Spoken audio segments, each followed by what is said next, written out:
যেভাবে লিখেছেন আমি ঠিক সেভাবেই পড়ছি। রাসেল ভাই কেমন আছেন জিজ্ঞাসা করে আর আপনাদের মূল্যবান সময় নষ্ট করব না। এখানে একটু বলে রাখি, আপনাদের প্রত্যেকটা সময় আমার জন্য বেশি মূল্যবান। আপনি যে আপনার মূল্যবান সময় দিয়ে ভূত এফএমের সঙ্গে আছেন, এইটা আমার সবসময় মাথায় থাকে। যেই কারণেই ঘটনাগুলো সিলেক্ট করার সময় আমরা এত বাছাই করে নিই, কারণ আপনার প্রতিটি সময় মূল্যবান এবং আপনার মূল্যবান সময় নষ্ট করতে চাই না। যাই হোক, ফিরে যাই ইমেইলে। আমি জানি আপনি ভালো আছেন। আমি সবুজ শেখ লিখছি চট্টগ্রাম থেকে। সময়ের অভাবে সরাসরি আসতে পারলাম না, ঘটনাটা পড়ে শোনালে খুশি হব। অনেক দিন ধরে লিখব করে আর আমার জীবনে ঘটে যাওয়া সেই ভয়াবহ ঘটনা লেখা হয় না। আমি পেশায় একজন ইঞ্জিনিয়ার। আমার পেশার কারণে দেশের বিভিন্ন জায়গায় থাকতে হয়, তাই অ্যাপ দিয়ে শুনি। আমি সরাসরি ঘটনায় চলে যাই। ঘটনাটি আমার নিজের সাথে ঘটে যাওয়া একটি ঘটনা। কাজের সুবাদে আমাকে কোম্পানি থেকে রাজশাহীতে যেতে হয়। স্থানটার নাম বলতে চাচ্ছি না। রাজশাহীতে পৌঁছে আমাকে কোম্পানির কোয়ার্টারে একটা রুম দেয়া হয়। একটু রেস্ট নিয়ে ঘুমিয়ে পড়ি। প্রথম রাত ভালোই কাটে। সকালে অফিসের গাড়ি পাঠাবে, আমি সাইট ভিজিটে বের হয়ে যাই।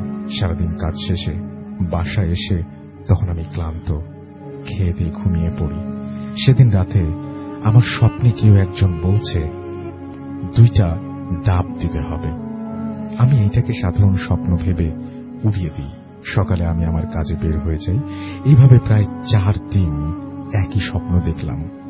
পরে ব্যাপারটা আমার আমলে আসলে আমি আম্মুর সাথে ব্যাপারটা শেয়ার করি। আম্মু আমাকে নামাজ ঠিকমতো পড়ার নির্দেশ দিলেন এবং ঘুমানোর আগে আয়াতুল কুরসি পড়ে আমাকে ঘুমাতে বললেন। আমি তাই করলাম, কিন্তু কিছুতেই যেন কিছু কাজ হচ্ছিল না। এরপরেও আমি একই স্বপ্ন দেখতে থাকি। এরপরে যেন আমার ঘুমাতেই ভয় হয়। সাইটের কারো সাথে ব্যাপারটা শেয়ার করতে চাচ্ছিলাম না। পরে ভাবলাম, একজোড়া ডাবই তো, এমন আর কি। বাজার থেকে ডাব কিনে ভাবলাম এইগুলো আমি দিব কোথাও, কিন্তু দিব কোথায়? পরে রাতে আমি খেয়াল করলাম, আমি যখন স্বপ্নটা দেখি তখন আমি আমার সাইটে। তাই আমিও বোকার মতো ভাবলাম সাইটেই ডাবগুলো রেখে আসি। আমি রেখেও আসলাম, কিন্তু তারপরও আমি একই স্বপ্ন দেখি। এইবার আমার ধৈর্যের বাঁধ ভেঙে গেল। এইবার আমি ভাবলাম এলাকার সবচেয়ে বড় হুজুরের কাছে যাব।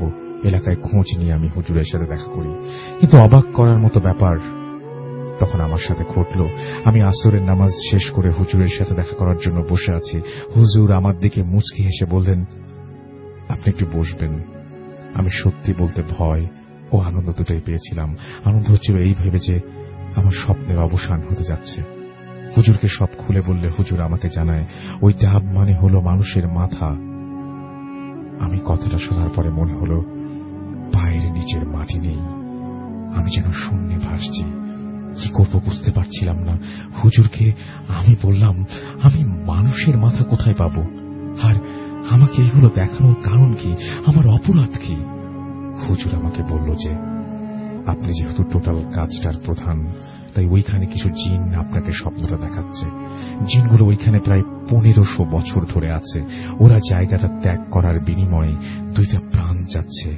হুজুরকে আমি জিজ্ঞেস করি এর সমাধান কি। উনি জবাবে যা বলেন তা শুনে আমি আরো মর্মাহত হই। তিনি আমাকে বলেন যে এর সমাধান হলো 2টো প্রাণ। হুজুরের কথা শুনে আমার রাগ হচ্ছিল। হুজুরের কথা শুনে আমার মনে হলো উনি এর পেছনে দায়ী। পরে আমি হুজুরের ব্যাপারে খোঁজ নিয়ে জানতে পারি উনি জিন পালেন, কিন্তু হুজুর আমাকে যা খবর দিয়েছিল তা জিনদের আনিয়ে তারপরে তিনি সেটা বলেছিলেন। কিছুদিন পর আমি আর ঠিক মতো ঘুমোতেই পারি না, এবং সেই কারণে আমি একটু সিক হয়ে যাই, যার কারণে আমি বাসায় চলে আসি। কিছুদিন পর আমি জানতে পারি যে আমাদের সেই সাইটে 2টো বাচ্চা গর্তের ভেতরে পাওয়া গেছে, মৃত। বাচ্চা দুজন একই মায়ের 2টো ছেলে। কথাটা আমি জানার পর খুবই মর্মাহত হই। এই ঘটনার কোনো ব্যাখ্যা আমার কাছে নেই। সবচেয়ে খারাপ লাগছে তখন যখন আমি শুনতে পারলাম যে আমি ডাবগুলো যেই গর্তে রেখেছিলাম সেইখানেই বাচ্চাগুলোর মৃত্যু হয়েছে। ভাই, এইটা কোনো ভূতের গল্প কিনা জানি না, কিন্তু আপনাদের কাছে, আপনাদের সাথে এই ঘটনাটি ঘটলে আপনাদের কেমন লাগতো, এই প্রশ্ন রইল সকল লিসনারদের কাছে।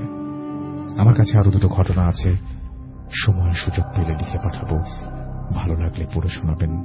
অনেক ধন্যবাদ ইঞ্জিনিয়ার মোহাম্মদ সবুজ শেখ, সিনিয়র প্রজেক্ট ইঞ্জিনিয়ার, বাকিটা বললাম না। তো এই হচ্ছে ব্যাপার। ইঞ্জিনিয়ার মানে হচ্ছে সায়েন্সের লোক। আমার পাশে একজন ইঞ্জিনিয়ার বসে আছেন, মাসুম ভাই। জানেন সবাই যে সায়েন্স সবকিছুর আলাদা একটা ব্যাখ্যা দাঁড়ানোর চেষ্টা করে, কিন্তু সায়েন্সের সাথে আমাদের যে প্যারানরমাল ব্যাপার স্যাপার, সেটাকে মেলানো কখনো ঠিক না। সায়েন্স মানেই হচ্ছে একই জিনিস বারবার ঘটবে। প্যারানরমাল ওয়ার্ল্ডে একই জিনিস বারবার নাও ঘটতে পারে। একবার ঘটবে, চিরদিন দেখবেন না, বা কখনো ঘটবেই না। আপনি দেখবেন, আরেকজন দেখবে না। দুটো দুপ্রান্তের জিনিস। দুপ্রান্তের জিনিসকে, দুটো জিনিসকে একসাথে করতে চাওয়া বা একসাথে করতে যাওয়াটাই বোকামি, তাই না? চলে যাচ্ছি আমাদের প্রথম অতিথির কাছে। আপনার নামটা প্লিজ একটু বলবেন, তারপর আপনার ঘটনা যাব। আমার নাম হচ্ছে মোহাম্মদ ফারহান সানি। জি। আমার হোম টাউন খুলনাতে, আমি এসেছি ঢাকা বসুন্ধরা এই ব্লক থেকে। আচ্ছা, আপনার প্রথম যে ঘটনাটি আমরা ঠিক করেছিলাম যে আপনি এটা দিয়ে শুরু করবেন, সেই ঘটনাটি আমরা শুনি। জি, অবশ্যই। ঘটনা শোনার একটা ফ্রেন্ডের কাছ থেকে, ওর নাম রাহুল। ওর মামার সঙ্গে ঘটনাটা ঘটে। সো ওর মামা ভিকটিম, শোনা যাচ্ছে? আচ্ছা। তো ওর মামা হচ্ছে ভিকটিম। তো আমি ওখান থেকে ব্যাপারটা মানে ঘটনাটা কালেক্ট করি। তার আগে বলি যে আপনি এই ঘটনা নিয়ে অনেক কনফিউশনে ছিলেন, এবং আপনি লাইভেও বলেছেন সেটা। আপনি বারবার করে ঘটনা শেয়ার করার পরেও বলছিলেন যে এটা কি কেউ বিশ্বাস করবে। এই মুহূর্তে আপনি একটা কথা বলছিলেন যে যখন ইমেলটা পড়ছেন তখন আপনি বলছেন যে যদি এইটা আপনার সঙ্গে ঘটতো, এই সেম কথাটা কিন্তু, সেম টপিকটা কিন্তু আপনি মাত্র বললেন যে তখন আপনার কেমন হতো। সো আমার লিসনারদের কাছে এইটুকুই প্রশ্ন, জাস্ট একদম শেষ পর্যন্ত শোনার পরে যদি মনে হয় যেটা আপনার সঙ্গে ঘটতো, তখন আপনার কাছে বিশ্বাসযোগ্য হতো কি হতো না, বা আপনার সঙ্গে ফিল হতো, মানে আপনার সঙ্গে এটা হয়েছে, আপনি যা ভাববেন সেটাই ঠিক না, তাই না? লিসনার সেটাই, হ্যাঁ, মানে লিসনার যা ভাববেন শোনার পরে লিসনার যেটা ভাববে ওইটাই। কিন্তু এই যে কথা আছে না, জনতার কাছে প্রশ্ন, হ্যাঁ, সেটাই এরকম। I respect your honesty. যাই হোক, আমি আমার ঘটনাতে যাচ্ছি। ঘটনা হচ্ছে আমার একটা ফ্রেন্ডের কাছ থেকে নেওয়া। আমরা একসাথে ইঞ্জিনিয়ারিং যখন পড়তাম, সো ওর কাছ থেকে নেওয়া। ওর মামার সঙ্গে এটা ঘটনাটা ঘটে। ওর মামা ব্যক্তি, ওর মামা হচ্ছে ঢাকাতে জব করতো। জি। মামাতে যখন ঢাকাতে জব করতো, তো একটা সামার রিজনের জন্য ওনাকে গ্রামের বাড়ি যেতে হয়। তো গ্রামের বাড়ি যখন যায়, তখন 5-7 দিন থাকার পরে ওনার একটা বিয়ের অ্যারেঞ্জমেন্ট পড়ে যায়, ঠিক আছে? তো ওনাকে একটা বিয়েতে অ্যাটেন্ড করতে হয়। নর্মালি উনি বিয়েতে যায়, ওনার বোনের ননদের মেয়ে, কি ননদের একটা বিয়ে। জি। তো যেদিন বিয়েটা, রাসেল ভাই আমি আগে থেকে বলে রাখি, যেদিন বিয়েটা হয় তারপরের দিন ওনাকে ঢাকা ব্যাক করতে হবে, এনি কস্ট, যেভাবেই হোক। তো উনি যেহেতু জব করে, সো ব্যাপারটা অনেক আর্জেন্ট, হ্যাঁ, এমার্জেন্সি।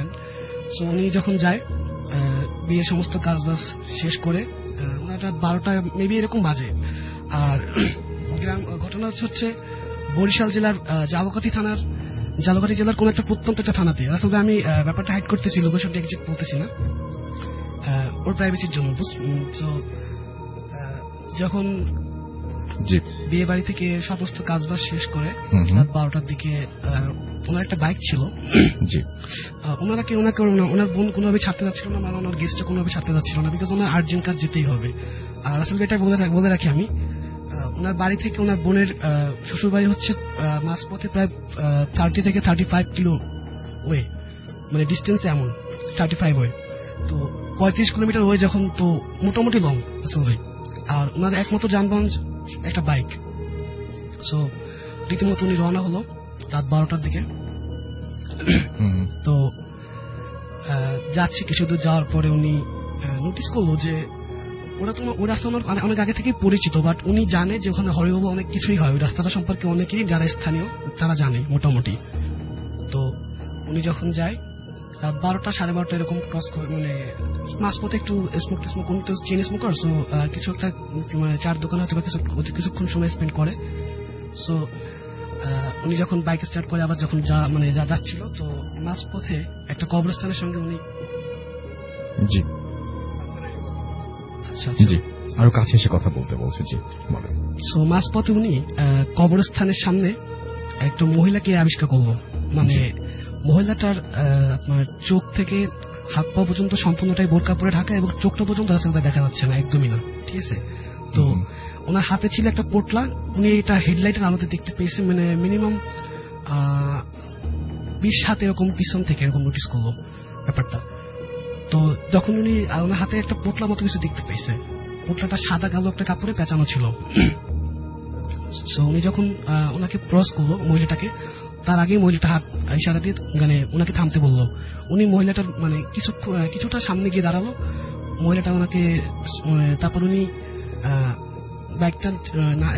বাইকটা থেকে নেমে ওনার কাছে আসলো এবং জিজ্ঞেস করলো যে, তখন মহিলাটা বলতেছে যে আমি উলুপুর নামে একটা গ্রামের মেইন রোডের ওখানে উঠবো, আমাকে ওখান থেকে শহরে যাওয়ার রাস্তা, ওখান থেকে নর্মালি বাস পাওয়া যায় রাস্তাতে শহরে যাওয়ার জন্য, তো আমাকে কি ওখান থেকে একটু ছাড়া যাবে? তো আমি তো আসলে মহিলা মানুষ অনেক অসহায় হয়ে পড়েছি, তো আমাকে যদি হেল্প করতেন। তো উনি বলতেছে যে আপনি এত রাতে একটা মহিলা এখানে কেন, কি জন্য? তো উনি বলতেছে যে আমার হাতে যে পোলাটা দেখতে পাচ্ছেন এটা একটা বাচ্চার লাশ, আর আমি লাশটা দাফন করতে এসেছি। এটা হচ্ছে আমার বোনের ছেলের লাশ। লাশটার বয়স মেবি রাসেল ভাই 9 দিন। আচ্ছা। উনি এটা দুপুরে মারা গেছে, এই লাশটা কি বাচ্চাটা দুপুরে মারা গেছে। সো রীতিমতো লাশটা কবরের জন্য দাফন তো করতেই হবে। উনি সন্ধ্যার পরে বের হয়, আস্তে আস্তে ওনার অনেক রাত হয়ে যায়। মানে এশা আজানের পরে তো গেট, গ্রামের মসজিদ তো বুঝতেই পারতেছেন কবরস্থান বন্ধ হয়ে যায়, এশা আজানের পরে রাত 9টার পরে বন্ধ হয়ে যায়। সো তাকে জিজ্ঞাসা করা হলো যে তাহলে আপনার সাথে কোনো লোকজন নেই, আপনি একা কেন? উনি বলতেছে যে বাসাতে কোনো পুরুষ লোক না থাকার কারণে আমি নিজেই নিয়ে আসলাম ওকে সঙ্গে করে, আর কোনো উপায় না পেয়ে, আর ওর মা অনেক অসুস্থ। যাই হোক, উনি বললো যে আমাকে মাফ করবেন। উনি আসলে আগে থেকে বলে রাখি উনি অনেক ক্যালকুলেশন করতেছিল, আর উনি অনেক বিচক্ষণ একজন ব্যক্তি। মানে উনি সবকিছু ভেবে চিন্তাই কাজ করে। হয়তো বা ভাবতে এমন ছিল যে হয়তো বা এখন তো অনেক চিন্তায় মিন্তে এমন অনেক কিছু হয়, হয়তো বা এটা কোনো সেরকম একটা সুযোগ, ঠিক আছে। সো সেইটা ভেবে হয়তো বা তাকে সেই চান্সটা দেয় নাই। সে বলছে যে আমাকে মাফ করেন, আমি এটা আসলে পারবো না, আমার অনেক কাজ আছে, খুব দ্রুত যেতে হবে, সো আমাকে ক্ষমা করে দিন। তো এটা বলতেছে যে আপনি দেশে ঠিক করলেন না, তোর অনেক বিপদ হবে, এইভাবে কথা বলছে, তোর অনেক বিপদ হতে পারে সামনে, হ্যাঁ, সো তুই বিপদে পড়বি, বলে রাখলাম। তো রাসেল ভাই ও কথা না শুনে বাইক স্টার্ট করে চলে গেল। কিছু দূর যাওয়ার পরে মিনিট খানে এরকম 2-3 মিনিট পাস করার পরে ভাবছি যে কাজটাকে আমি সত্যি অন্যায় করলাম। মানে এটাকে ওনার বিবেকে আসলে মানে ওনার কাছে বাধা দিচ্ছিল যে উনি তো সত্যি অসহায় হতে পারে, স্বাভাবিক, মানে বাচ্চা যখন নিয়ে আসছে হতেই পারে। তো উনি অনেক মানে চিন্তা করে ভাবলো যে না, একবার যেয়ে দেখি সত্য না মিথ্যা অন্তত যাচাই তো করা যায় একবার। উনি বাইকটা আবার টার্ন করলো, ইউ টার্ন করে ঘুরালো, যাচ্ছিল মহিলাটার কাছে উনি হেল্প করার জন্য। এই মানসিকতা চেঞ্জ হয়ে গেছে সঙ্গে সঙ্গে, মানে ওনার বিবেকে বাধা দিল যে এটা সত্য তো হতে পারে। তো যাচ্ছিল উনি, যাওয়ার পরে রাসেল ভাই মানে যেটা দেখলো উনি, মানে যাওয়ার পর মানে এটা অবাক করার একটা ব্যাপার, ঠিক আছে। মানে মিনিমাম 15 থেকে 20 হাত এরকম না, 8-10 হাত এরকম মেবি, ঠিক আছে। তো হেডলাইটের আলো তুমি দেখতে পেলো, আর তখন আকাশে একদম অমাবস্যার চাঁদ, মানে ফুলটাই দেখা যাচ্ছে, মানে সম্পূর্ণ চাঁদ দেখা যাচ্ছে, মানে দিনের মতো এক কথা, সেরকম মানে অনেক বড় একটা মানে চাঁদের মতো। সো দেখতে পাচ্ছে যে মহিলাটা তার গায়ে যে বোরকাটা ছিল ওটা খুলে ফেলছে, সাদা কাপড়ে একটা পরা কিছু একটা এরকম অবয়ব, ঠিক আছে। আর মহিলাটা হচ্ছে আপনার হাতে যে বাচ্চাটা ছিল, বাচ্চাটাকে তার মানে মাটিতে রেখে তার মানে ধারালো যে লোমের মতো যে নখগুলো, ওগুলা তার বুকের ভিতর সে ক্রাশ করে, চিন্তা করতে পারবেন না, সেই কলিজাগুলো বের করে খাচ্ছে এবং রক্ত কিন্তু মুখে তার মানে লেগে আছে এবং তা পড়তেছে রীতিমতো। উনি দেখে ওখান থেকে মানে উনি ভয়ে মানে গাড়ি কাঁপতেছে রীতিমতো, ঠিক আছে রাসেল ভাই। সো ওখান থেকে উনি সঙ্গে সঙ্গে গাড়ি ঘুরাইলো, ইউটার্ন করলো, কিন্তু মহিলাটা আসলে তাকে হেডলাইটের আলোতে দেখতে পাইছে, কিন্তু ওনাকে আসলে ওই মুহূর্তে কিছু করতে পারে না, বা উনি হয়তো ওই টাইমে হয়তো পজেস না মেবি। সো উনি ওনাকে অনেক দূর পাস করে আসলো, মিনিট 10 এরকম বাইকটা চালানোর পরে রাসেল ভাই একটা সময় গিয়ে এমন একটা জায়গায় গাড়িটা স্টপ হয়ে গেল যেখানে জনমানব শূন্য একটা এলাকা, রাস্তার দুপাশে কাশবন, মানে চলনবিল যেটাকে বলে, কিছু দূর চলনবিল, কিছু দূর কলে কাশবন। তারপর মানে গ্রামের যেহেতু বা বরিশাল অঞ্চল তো নদী দিয়ে, মানে নদীর কাহিনী আপনি জানেন তো, মানে ম্যাক্সিমাম নদীর শাখা প্রশাখা অনেক বেশি। কিছু দূর নদী, আবার কিছু দূর খাল, এরকম। নদী নেই, খাল ছিল, সরি। সো এরকম উনি যাচ্ছিল। তো এমন একটা এলাকার ভিতরে উনি এখন যেটা মানে অবস্থান করছে সেটা হচ্ছে জনমানুষের একটা এলাকা। আর কাজ ওনার যেখানে যে লোকেশনটা ওনার বাইকটা অফ হয়। তো যাওয়ার পরে উনি অনেকক্ষণ চেষ্টা করলো বাইকটা মানে স্টার্ট করার জন্য। দেখলো যে রিজার্ভের তেল রাসেল ভাই ঠিক আছে, ঠিক আছে, মানে যাবতীয় যেগুলো চেক করা দরকার বাইকের যা যা করা করলেন। তারপরে কি প্রায় 20 মিনিট ধরে এগুলো চেক করলো। তো উনি একটা পর্যায়ে আশা ছেড়েই দিয়েছে যে বাইক আর হয়তো স্টার্ট হবে না। তো উনি যেটা করলো, এখন একটা মানে ছোটখাটো যানবাহনের অপেক্ষায় উনি যে লোক বাড়ি যেতে হবে, ওনাকে কাজ সকালে ঢাকায় যেতেই হবে। উনি সেই উদ্দেশ্যে একটা জায়গায় বসে আর কি ওই বাইকটার পাশে বসে আছে সাইড করে। তো রাসেল ভাই কিছুক্ষণ পর একটা ট্রাক আসলো। রাসেল ভাই বলে রাখা ভালো, ট্রাকটা যখন আসলো, ট্রাকটাতে কিন্তু পিছনে কোনো মানুষ দেখা যায় না তখন। উনি যখন ট্রাকটা যখন ওনাকে সাইড করে, ফাঁকা একটা ট্রাক। বাট ট্রাক ড্রাইভারের সঙ্গে যে দুজন ছিল হেল্পার, এরা দুজন নর্মাল, বাট ড্রাইভারও ঠিক আছে। কিন্তু তিনজনের পরনে ছিল জুব্বা টাইপ সাদা পোশাক এবং মাথায় টুপি সহ। বাট পিছনে কিন্তু রাসেল ভাই উনি তখন বলছে যে আমি তো তখন মানে হয়তো ভীত ছিলাম, বাট আমি ঠিক আছি, আমি দেখছি যে এরকম কোনো প্রবলেম নাই, যে পিছনে কেমন মানুষ ছিল বা ছিল না, এরকম কোনো কনফিউশন সে ছিল না, যে অবশ্যই মানুষ ছিল না। তো যাই হোক, উনি তারপরে যেটা বললো, ট্রাকে উঠলো, মানে ট্রাক ড্রাইভারকে বললো যে আমি তো উলাপুরা নামে একটা মানে বড় মেইন রোডের উপর উঠবো, ওখান থেকে আমার বাসা 5 কিলোমিটার হবে, 3-4 কিলোমিটার মেবি। তো আমি ওখান থেকে হেঁটে যেতে পারবো। আপনারা যেহেতু মানে উনি বলছে যে আমি উলুখোলা থেকে সোজা যাবো, আর উনি যাবে বাম দিকে। সো আমাকে বাম দিকে মানে ওই মোড়ে নামাই দিলে আমি হয়, ঠিক আছে। সো উনি যায়। আসলে আমি একটু মানে জ্বর, তো এই জন্য কাশি আসতেছে বারবার। তো যাই হোক, ট্রাকে উনি উঠলো, ওনাকে ড্রাইভার লিড দিল, উনি রীতিমতো রওনা দিল। আসলে ভাই উনি যেহেতু অনেক সকাল থেকে বিয়ে বাড়িতে ছিল, অনেক ক্লান্ত থাকার কারণে হয়তো বা মানে ট্রাকের ভিতরে হয়তো ঘুমিয়ে পড়ছে কিছুটুকু, মানে কিছু মুহূর্তের জন্য, হতে পারে সেটা 5-10 মিনিট। তো ঘুমিয়ে পড়ার পরে সে নিজেকে যেটা আবিষ্কার করলো, দেখলো একটা কবরস্থানের সামনে ট্রাকটা দাঁড়ানো। আচ্ছা, হঠাৎ করে কবরস্থানের সামনে ট্রাকটা দাঁড়িয়ে গেছে। তারপরে ঘুম ভেঙে দেখলো যে কবরস্থানের সামনে ট্রাকটা দাঁড়ানো। তো উনি অবাক হয়ে গেল যে আমি তো যাবো উলারাট নামে যে মানে মেইন রোডের কথা উনি বলতেছে, সেখানে যাবে, তো এখানে কেন কবরস্থান? ঠিক আছে, উনি ড্রাইভারকে প্রশ্ন করলো। ড্রাইভার ওনাকে যেটা বললো রাসেল ভাই, মানে উনি অবাক হয়ে গেল রীতিমতো সেটা শুনে। এটা অবাক হওয়ারই কথা। ড্রাইভার ওনাকে বললো যে পিছনে একটা লাশ আছে, লাশটা দাফন দিতে হবে। সো লাশটাকে দাফন দিতে হবে। আমরা লাশটাকে দাফন দেওয়ার জন্যই রীতিমতো মানে এই জন্যই বের হয়েছিলাম। সো আপনাকে তারপর লাশটা দাফন দেওয়ার পর আপনাকে আমরা আপনার লোকেশনে পৌঁছে দেবো। তো উনি রীতিমতো ভয় পায় এবং ড্রাইভারের দিকে বড় বড় চোখ করে দেখায় বিতস্ত ভাবে, যে এটা তার সঙ্গে কি হচ্ছে বা কি ঘটতেছিল। এতক্ষণ যেটা তার সঙ্গে ঘটছিল ওটা আসলে উনি মানে কিছুটা হয়তো বলতে পারছে ওনাকে, মানে ড্রাইভারকে পেয়ে বা তার সঙ্গে সহযোগীদের পেয়ে।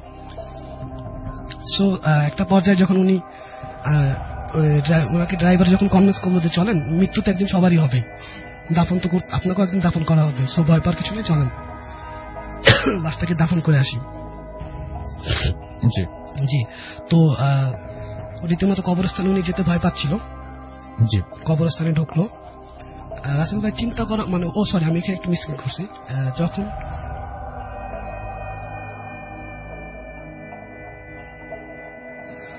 মানে ব্যাপারটা হচ্ছে যে উনি অসুস্থ হয়ে গেছেন আসলে, মানে বারবার করে যেটা হচ্ছে যে আমি পুরো গল্পটা বা পুরো ঘটনাটা একটু বলি, যে উনি আসলে বাইক নিয়ে কোনো এক জায়গায় যাচ্ছিলেন এবং রাস্তার মধ্যে একটা মহিলার সাথে তার দেখা হয় এবং সেই মহিলাটি তাকে বলে যে লিফট দেওয়ার জন্য, এবং উনি লিফট দেওয়ার পক্ষপাতী ছিলেন না আর কি, মহিলাটাকে হেল্প করে। তখন মহিলা বলছে সামনে বিপদ আছে, এবং একটা সময় যে তার বাইকটা বন্ধ হয়ে যায় এবং সে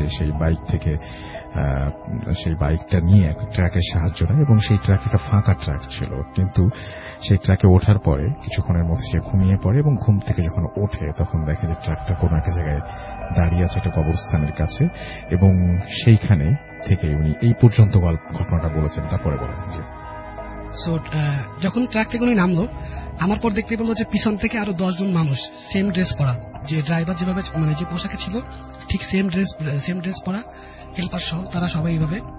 তো 15 জন মানুষ তারা মিনিমাম এরকম হবে। তো তাদের সবারই পোশাক একই রকম। উনি রীতিমতো অবাক হলো এবং ভয় পেয়ে গেল যে 15 জন মানুষ তাদের পোশাক সবারই সেম, এবং 10 জন মানুষ তারা তো পিছনে তো তাদেরকে সে দেখেনি। সে ড্রাইভারকে জিজ্ঞেস করলো এরা তখন কোথায় ছিল। ড্রাইভার যেটা তাকে বললো যে তারা পিছনে ছিল, অথবা মানে ওই ট্রাকে যখন বসে থাকে তো অনেক বড় উঁচু, তো এই জন্য সে দেখতে পায়নি, এরকম কিছু একটা। তো যখন সে ভিতরে ঢুকলো, আসল ভাই ভিতরে ঢোকার পরে কবরস্থানের ভিতরে ঢুকলো লাশটা দাফন দেওয়ার জন্য যখন উনি ভিতরে ঢুকলো, তো ভিতরে ঢোকার পরে উনি রীতিমতো 2 জন নামে কবরে লাশটাকে দাফন দেওয়ার জন্য। জি, তারপরে বলেন। নামানোর পর লাশটাকে নামানোর পর রাসেল গনি যেটা দেখলো, মানে লাশ শেষে তো একবার অন্তত যে কাপড়টা তো সরায় যে দেখানোর জন্য মুখটা লাশের। সো উনি যেটা দেখলো, ওনাকে নিজে আবিষ্কার করলো যে ওনার নিজের ফেসটা উনি ওখানে নিজেই দেখলো যে উনি লাশ ওখানে শুয়ে আছে। রাসেল ভাই দেখার পর রাসেল ভাই রীতিমতো অবাক হয়ে যায় যে কি দেখলো, কি হচ্ছে তার সঙ্গে। রাসেল ভাই হয়তো উনি ওখানে সঙ্গে সঙ্গে সেন্সলেস হয়ে পড়ে। জি। এবং সেন্সলেস হওয়ার পরে উনি হয়তো বা মানে সকালের দিকে ফজর আজানের দিকে উনি আবিষ্কার করলো রাসেল ভাই যে ওনার বাড়ির সামনে বাইক সহ উনি রাসেল ভাই রীতিমতো ব্যাপারটা অবাক করার মতো। ওকে, আমি তারপরে বলি যে আসলে ব্যাপারটা হচ্ছে যে উনি যখন কবরস্থানে নামলেন এবং নামার পরে লাশটা দেখার পরে উনি দেখলেন যে লাশটা পুরোটাই ওনার লাশ, এবং সেই লাশটা দেখার পরে উনি আরো অবাক হয়ে গেলেন যে তার লাশ কেন এখানে, এবং এই দৃশ্য তিনি সহ্য করতে না পেরে তিনি ওখানে অজ্ঞান হয়ে যান। এবং তারপরে উনি নিজেকে আবিষ্কার করেন পরের দিন সকালবেলায় মোটরসাইকেল করে। প্রশ্ন হচ্ছে যেখানে ঘটনাটা ঘটেছিল সেখান থেকে তার বাসা অনেক দূরে এবং মোটরসাইকেলটা ছিল নষ্ট, তাহলে তিনি এত রাস্তা কিভাবে এলেন, বাড়ি পর্যন্ত পৌঁছালেন কিভাবে, এবং কিভাবে এই ঘটনাটি পুরো ঘটল তার ব্যাখ্যা তিনি পাননি। কেন এই ফাঁকা ট্রাকটিতে হঠাৎ করেই আরো 10 জন মানুষ বেরিয়ে আসলো, কেন সেই ট্রাকটিতে কখন লাশ উঠলো এবং কখন কে ছিল,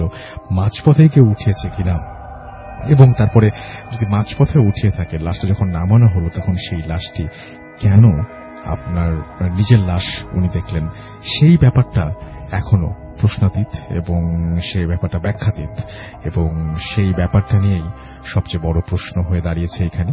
এবং এই ব্যাপারটা আপনার সাথেও কিন্তু ঘটতে পারে, যদি আপনি কোনোদিন একটা লিফট নিতে উঠলেন কোন একটা ট্রাকে, ওঠার পরে তারপরে কোন জায়গায় যাওয়ার পরে হঠাৎ করে সেই ট্রাকে যদি কবরস্থানের সামনে নেমে যায় এবং আপনি ফাঁকা ট্রাক দেখে উঠছিলেন, সেখানে যদি এরকম 8-10 জন জব্বা পরা মানুষ বেরিয়ে আসেন একটি লাশ সহ, এবং লাশটি কাফনের কাপড় সরানোর পর যখন যদি দেখেন যে আপনি নিজেই, এবং আপনি যদি ভারসাম্য রাখতে না পেরে ওখানে অজ্ঞান হয়ে যান, এবং তারপরে যদি আপনি নিজেকে আবিষ্কার করেন পরের দিন সকালবেলায় বাড়ির সামনে বাইকে, আপনি কি বাইকের মাঝখানে ঘুমিয়ে গিয়েছিলেন, পুরো ব্যাপারটা কি স্বপ্নে ঘটেছে, সেটা কি সম্ভব? সেই বাইকটা নষ্ট হয়ে যাওয়া বাইকটা সহ আপনি সেন্সলেস হওয়ার পরে কিভাবে বাড়ির সামনে থাকবেন?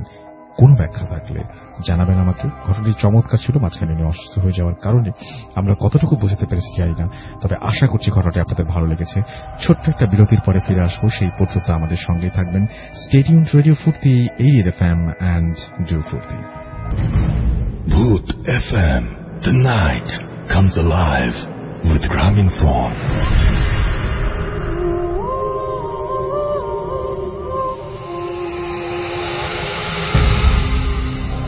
Welcome back. শুনছেন সবসময় রেডিও ফুর্তি, 88 FM। আমি রাসেল আছি, সাথে চলছে ভূত এফএম, এবং আপনাদের সবাইকে আরো একবার স্বাগত জানাচ্ছি।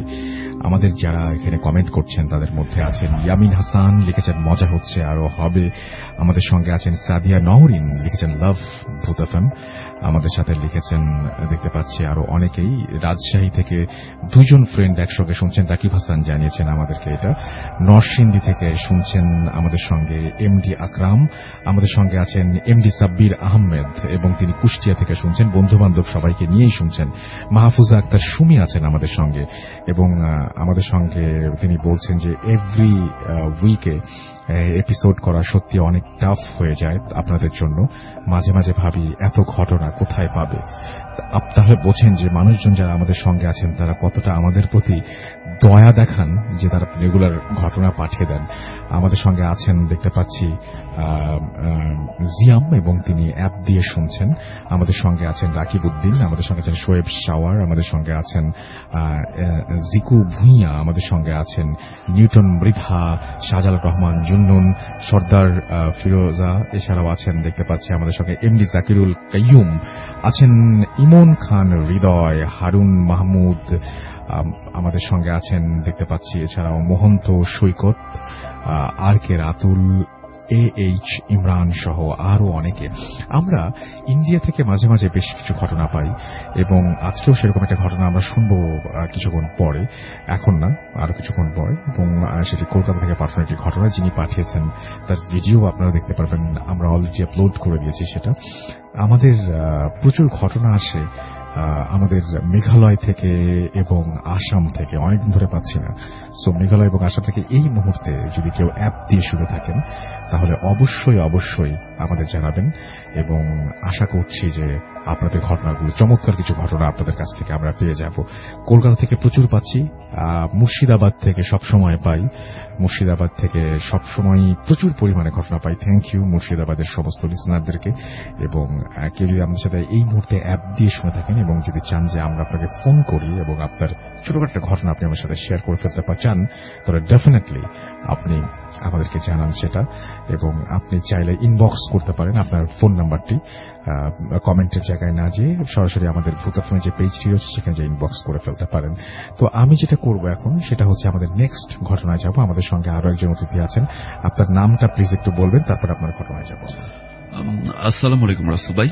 আসসালামু আলাইকুম লিসনার্স। আমি সাদ্দাম খন্দকার, আমি এসেছি রাজবাড়ী বালিয়াকান্দি থেকে। ওকে, আমার যে স্টোরিটা এটা হচ্ছে বালিয়াকান্দির একটি স্টোরি। তো এটা বালিয়াকান্দি বলতে বালিয়াকান্দি থেকে মানে অন্য একটা থানাতে, এটা হচ্ছে আপনার মধুখালী মানে ফরিদপুরে পড়ে। আচ্ছা। তো আমি ঢাকাতে ছিলাম, হঠাৎ করে গ্রামের বাড়িতে যাই। তো যখন গ্রামের বাড়িতে যাই তখন আমার অনেকগুলো ফ্রেন্ড ছিল, ওদের সঙ্গে মিট হলো অনেকদিন পর। তো ওরা আসলে একটা ডিসিশন নিল যে আমরা, তখন তো আসলে বর্ষার দিন ছিল, মানে প্রচুর বৃষ্টি হচ্ছিল। তো ওখানে হচ্ছে আপনার ওই একটা বিল ছিল, ওই জায়গাটার নামটা হচ্ছে মেঘচামি নামক একটা জায়গাতে, ওখানে বিল ছিল। তো আমার ফ্রেন্ডরা সবাই মিলে আসলে বলল যে ঠিক আছে, আমরা, তুমি যেহেতু অনেকদিন পরে এসেছো, তো চলো আমরা একটু নৌকা ভ্রমণ করে আসি। রাতে রাসূল ভাই জ্যোৎস্নার আলো, আসলে সবকিছু মিলিয়ে নৌকা ভ্রমণটা কিন্তু মানে অসাধারণ একটা এনজয়। তো আমরা সবাই মিলে ঠিক আছে যে না, সকালে যেহেতু ওরা ডিসিশন নিয়েছে, আমরা ওকে ফাইন, আমরা বিকালের দিকে বের হব। সো যেটা হলো সেটাই, আমরা 5-6জন ফ্রেন্ড নিয়ে আমরা রওনা হলাম। তো আসলে খুব বেশি যে দূরত্ব ছিল সেটাও বলবো না, আমরা হাঁটতে হাঁটতে বিকালবেলাতে গল্প করতে করতে ওই মেঘচামি প্রায় কাছাকাছি পৌঁছে গেছি। তো ওই টাইমে যেটা হয় যে গল্পে গল্পে যে আকাশে হঠাৎ করে মেঘ জমে গেছে, এটা আসলে খেয়াল করা হয়নি। দেন যখন মেঘচামের কাছে চলে গিয়েছি, ওই টাইমটাতে হঠাৎ করে আকাশের দিকে খেয়াল করলাম যে আসলে প্রচুর মেঘ করেছে। তো আমি মানে সিদ্ধান্ত নিলাম যে না থাক, যেহেতু মেঘ করেছে, তো আমরা অন্য কোনো একটা দিন আমরা নৌকাতে চড়বো। আমার আবার আরেকজন ফ্রেন্ড ছিল জাহিদ, ও বলছে যে ঠিক আছে, আমিও তোমার সঙ্গে একমত, সো চলো আমরা আজকে চলে যাই, যেহেতু আকাশে মেঘ করেছে, ওয়েদার কখন কিরকম হয় বলা কষ্ট।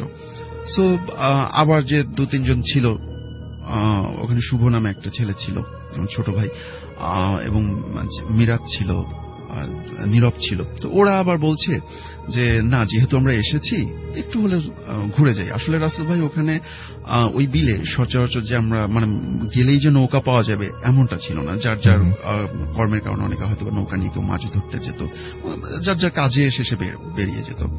তো ওই দিন আমরা আসলে রওনা দিই, আমরা ওই আপনার মেঘচামি থেকে কিছু খাবার নিয়ে যাই যে না, আমরা নৌকাতে বসে খাবো।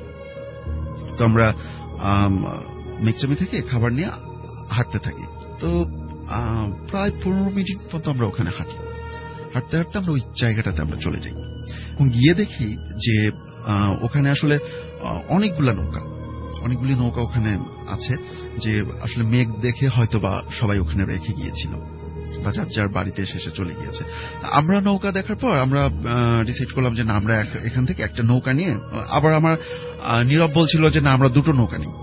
তো আমরা কিন্তু একটা মানে নৌকা চালানোর মধ্যে আমরা মানে আমাদের মধ্যে জাস্ট নীরবে একটু ভালো নৌকা চালাইতে পারতো। ও মাঝে মধ্যে যেহেতু গ্রামেই থাকে, আমাদের ওখানেই থাকে, ও মাঝে মধ্যেই ওখানে যেত নৌকা চালাইতে। সো আমরা নীরব আবার বললো যে আমরা দুটো নেই। তা আবার মানে সবার মতামত এক হয়নি, সবাই বললো যে না, আমরা একটা নিয়েই সবাই আনন্দ করি। সো আমরা ওখানে একটা নৌকাতে আমরা উঠে যাই এবং নীরব আস্তে আস্তে নৌকা ওখান থেকে সরালো এবং ওখান থেকে নিয়ে একটু দূরে যখন গেল, আসলে ধানের আইল ছিল তো ওর মধ্যে পানি হয়েছে, ধানের মধ্যে দিয়ে যেতে হয়। তা আমরা ওখান থেকে একটু দূরে গেলাম, তো আকাশে প্রচুর মেঘ। হঠাৎ আমরা যখন ওই মানে বিলের কাছাকাছি এসে পৌঁছই, তখন আকাশে বিদ্যুৎ চমকাচ্ছিল। তো আমরা নৌকা নিয়ে চলে যাই এবং মোবাইলের ফ্ল্যাশ জ্বালিয়ে আমরা আসলে যতটুকু দেখা যায় আমরা ওভাবেই যাচ্ছিলাম। তো যেতে যেতে আমরা বেশ কিছু দূর চলে যাই, তো এবং এর মধ্যে আস্তে আস্তে বাতাস উঠে আসে। তো আমরা ভাবছিলাম যে না, যেহেতু আমরা খুব বেশি দূরে যাব না, যতটুকু আসছি আমরা এখানে একটু করে আমরা আবার ব্যাক করব। সো আমরা ওখান থেকে ওখানেই কিছুক্ষণ থাকি এবং যার যার মতো কেউ ফেসবুক ব্রাউজ করছিল, কেউ খাচ্ছিল এবং যার যার মতো অনেকে গানও করছিল। তো এর মধ্যে নীরব আবার বেশ কিছুক্ষণ নৌকা চালানোর পর আমাকে বলছে যে ভাই, আপনি কি আমাকে একটু হেল্প করবেন? আমি তো মানে ঘেমে গিয়েছি, আপনি একটু নৌকাটা চালান। সো আমি যেটা করি, আমি নৌকাটা একটু ধরে, আমি চালাইতে পারি না, বাট যতটুকু পারি মানে হালকা হালকা করে নৌকা ঘুরছে ওভাবে করছি। তা আমি আবার আপনার জাহিদকে বললাম যে জাহিদ, তুই একটু ধর। ও মোটামুটি পারতো। তো জাহিদ নৌকা নিয়ে একটু করতে করতে আমরা এমন একটা জায়গাতে পৌঁছই রাছেল ভাই, যে ওই জায়গাটা আসলে একটা ধানের ক্ষেত ছিল। মানে বিল তো, শাপলার আছে, মানে সবকিছু মিলে। আর যে জায়গাটাতে গিয়ে আমরা পৌঁছই, ওই জায়গাটা আসলে আমরা খেয়াল করলাম যে না, আমরা আসলে একটা ধানের ক্ষেতের উপরে এসে পৌঁছেছি। বড় বড় ধানের গাছ ছিল ওখানে। কিছুক্ষণ থাকার পর সবাই কেউ খাওয়া দাওয়া করছিল। তো আমরা ওই টাইমটাতে কিছুক্ষণ পর নার্ভাস ফিল করলাম, মানে কেমন যেন অস্বস্তি মনে হলো। তো তখন বললাম যে, এবং ভয় ভয় লাগছিল, বিদ্যুৎ চমকাচ্ছিল। তো ওই পাশ দিয়ে একটা লোক নৌকা নিয়ে আসছিল। তো ওই লোকটা আবার বলছে, এই তোমরা কে এখানে এত রাতে? তা আমরা বললাম যে বললে তো চিনবেন না। আমি বললাম, তা বললো যে না, নাম বলো দেখি চিনি কিনা। তা আমি বললাম যে না, আমি সাদ্দাম। তো বললো যে এই তো মানে চিনেছি, এত রাতে কি করো তোমরা? বাসা ব্যাক করো, এই জায়গাটা আসলে খুব একটা ভালো না। তো আমি যেটা করি সেটা হচ্ছে, আমি নীরবকে বললাম, নীরব তুমি যেটা করবা সেটা হচ্ছে নৌকা ব্যাক করো। তো নীরব বলল যে ঠিক আছে। তো নীরব ওখান থেকে কিছু দূর এগোনোর পরে নীরব বলছে যে ভাই, এখন আবার একটু চালান। তো রাসেল ভাই, আমি যখন নৌকাটা এগোনো স্টার্ট করলাম বা আমি চালাচ্ছিলাম, আমার কাছে এতটা ভারী মনে হলো যে নৌকাটা ওখান থেকে সরছেই না। তো আমি নীরবকে বললাম যে নীরব, তুমি একটু দেখো তো, আমার কাছে এরকম মনে হচ্ছে। তা নীরব ওখান থেকে নৌকা নিয়ে আবার কিছু দূর চলে যায়। তো যাবার পর বলছে না, আমার কাছে তো ঠিকই আছে। এর মধ্যে শুভ আসলে খুব কান্নাকাটি করছিল, ওর ফ্যামিলি থেকে করবে, রাগারাগি করবে, বা স্টুডেন্ট, যার কারণে ও কান্নাকাটি করছিল। ও বলছিল যে না, আমরা চলে যাব। তো এর মধ্যে একটা কথা বলে রাখি, আমরা যে আসলে কোথায় এসে পৌঁছেছে, আমরা আসলে দিকটা নির্দেশনা করতাম হচ্ছে আপনার ওখানে একটা গ্রামীণের টাওয়ার ছিল, ওখানে উপরে লাইট জ্বলতো, আমরা ওই আলোতে দেখে আমরা দিকটা করতাম। তা আমরা ওই করতে করতে আমরা অনেক দূর পর্যন্ত চলে আসি এবং কিছু দূর আসার পর যেটা হয় যে আমরা একটা ধানের ক্ষেতের মধ্যে, আইলের মধ্যে নৌকাটা আটকে যায়।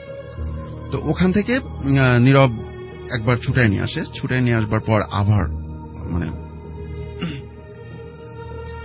তো আবার যখন আমরা এভাবে কিছু দূর, তো আবার যখন আমরা ওখান থেকে চলে যাই, দেন যেটা হয়, আমরা আবার একটা আইলের মধ্যে, মানে কিছু দূর যাবো আবার আইলের মধ্যে। তো ওই টাইমটাতে শুভ দূরে একটা লোক দেখলো, লোক দেখে বলছে যে আঙ্কেল আমরা আসলে ম্যাকচামিতে যাব, তো ওই জায়গাটাতে মানে আমরা আসলে দিকটা হারিয়ে ফেলছি, আমরা কিভাবে যাব।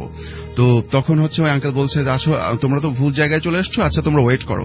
তো নীরব ছিল বোটে, নীরব বলছে যে আমি আসলে একটু ওয়াশরুমে যাব, তোমরা এখানে থাকো। নীরব ধানের আইলের মধ্যে গিয়ে মানে ধান ক্ষেতের মধ্যে দিয়ে একটু দূরে চলে যায়, এবং দূরে যাওয়ার পর ও ওখানে মানে কিছুক্ষণ অনেকক্ষণ ধরে ওখানে থাকে। তো আমরা ভাবছি কি ব্যাপার, নীরব আসছে না কেন। তো ওই লোকটা আসার পর ওই লোকটাও মানে বোটে থাকে। তো ওই নীরব তার কিছুক্ষণ পরে আবার ব্যাক করে, এবং ব্যাক করার পর ওই লোকটা আবার বলছে যে আহা আমি তো আসলে আমার একটা জাল ওখানে রেখে এসেছি, আমি গিয়ে নিয়ে আসি, তোমরা এখানে একটু ওয়েট করো। তো উনার সঙ্গে যাব সেই দিকটা ভেবে আমরা ওখানে ওয়েট করি, এবং নীরব কিছুক্ষণ পর যখন এসে বোটে থাকে ওই টাইমটাতে আমাকে বলছে আচ্ছা ঠিক আছে চলো আমরা তাহলে ব্যাক করি। তো আমরা বললাম যে আচ্ছা ওই লোকটা যাবে, উনি আসুক। তো উনি যখন বোটে আসে ওই টাইমটাতে হঠাৎ করে দেখা যায় যে নীরব নাই। আমরা পিছিয়ে ফিরে তাকাই দেখি যে নীরব নাই, উনি একটু দূরে থাকতে। তো ওনাকে বললাম ব্যাপারটা, আমরা আসলে ভাবছিলাম কি ব্যাপার, নীরবকে আমাদের সঙ্গে দুষ্টুমি করছে, ওকে পানিতে মানে গোসল করার উদ্দেশ্যে পানিতে নামলো কিনা। তো আমরা সেটা ভেবে ওই লোকটাকে বললাম ডিটেলসটা। ওই লোকটা আবার বলল যে এই জায়গাটাতে ভালো না, আমরা চলো নীরব যেখানে আছে আমরা ওই জায়গা মানে চলো আমরা খুঁজে নিয়ে আসি ওকে, দেখি ও ভিতরে আছে কিনা। তো আমরা যখন ভিতরে যাই, গিয়ে নীরবের পায়ের ছাপ অনুসরণ করে যাই। তো গিয়ে দেখি যে নীরব মানে মাটিতে, ও মানে কাউকে দেখা যাচ্ছে না, বাট মাটিতে কে যেন মনে হচ্ছে যে নীরবকে মানে ঘাড় ধাক্কা দিয়ে মাটির দিকে ইয়ে করছে, ফেলে দিচ্ছে। তো এইরকমটা দেখে আমরা যখন কাছে যাই, ওই লোকটা নীরবকে মানে আমাদের কাছে যাওয়া দেখেই হঠাৎ করে মানে নীরব সেন্সলেস হয়ে যায়। তো এই ছিল রাসেল ভাই আমার story. Okay, thank you very much. আমরা একটা ইমেইলে যাব, আমি সেই ইমেইলটায় চলে যাচ্ছি সরাসরি, এবং আশা করছি ইমেইলটা আপনাদের ভালো লাগবে। যেভাবে লিখেছেন ঠিক সেভাবেই পড়ছে। হ্যালো রাসেল ভাই, জিজ্ঞেস করলাম না কেমন আছেন, কারণ আমি জানি আপনি সবসময় ভালো থাকেন এবং ভালোর দলেই থাকেন। আমার নাম শিমুল মণ্ডল, দেশের বাড়ি টাঙ্গাইল, আমি থাকি ঢাকায়। আমি ভূত এফএমের একজন নিয়মিত ভক্ত। আর হ্যাঁ, স্টুডিওতে এসে বলতে চাই ঘটনাটি নিজের সাথেই ঘটেছে।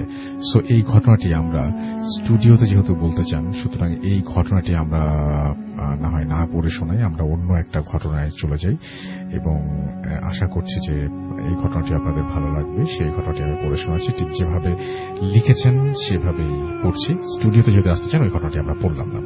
ওকে, এই ঘটনাটি যেরকম সেরকম হচ্ছে, যিনি লিখছেন তিনি বলছেন যে তিনি প্রথমে ফোন নাম্বার দিয়েছেন, তারপরে বলছেন ঘটনাটি বাস্তব, আমার লাইফে ঘটা। কারো যদি জানা থাকে এটি কি, তাহলে প্লিজ আমাকে জানাবেন, পড়ে শোনালে খুশি হব।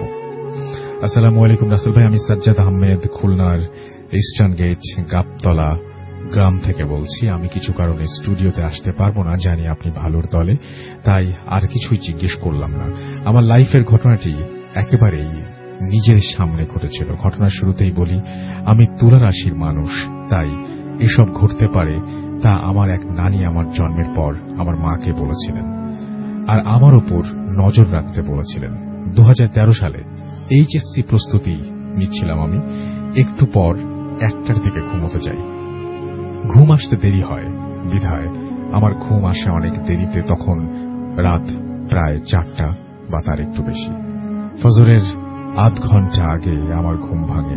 শীতের সময়, তাই আমি লেপ গায়ে জড়িয়ে শুয়ে আছি, এবং ভেঙে গেল ঘুমটা একটা শব্দে, তাই কেউ মশারিতে নাক ঘষে দিলে যেমন শব্দ হবে সেরকম একটা শব্দ। সারা রাত বাসার বাইরে লাইট চলে, তাই ঘরের প্রায় সবই দেখা যায়। ডিম লাইটের মতো কাজ করে আলোটা ঘরের ভেতর।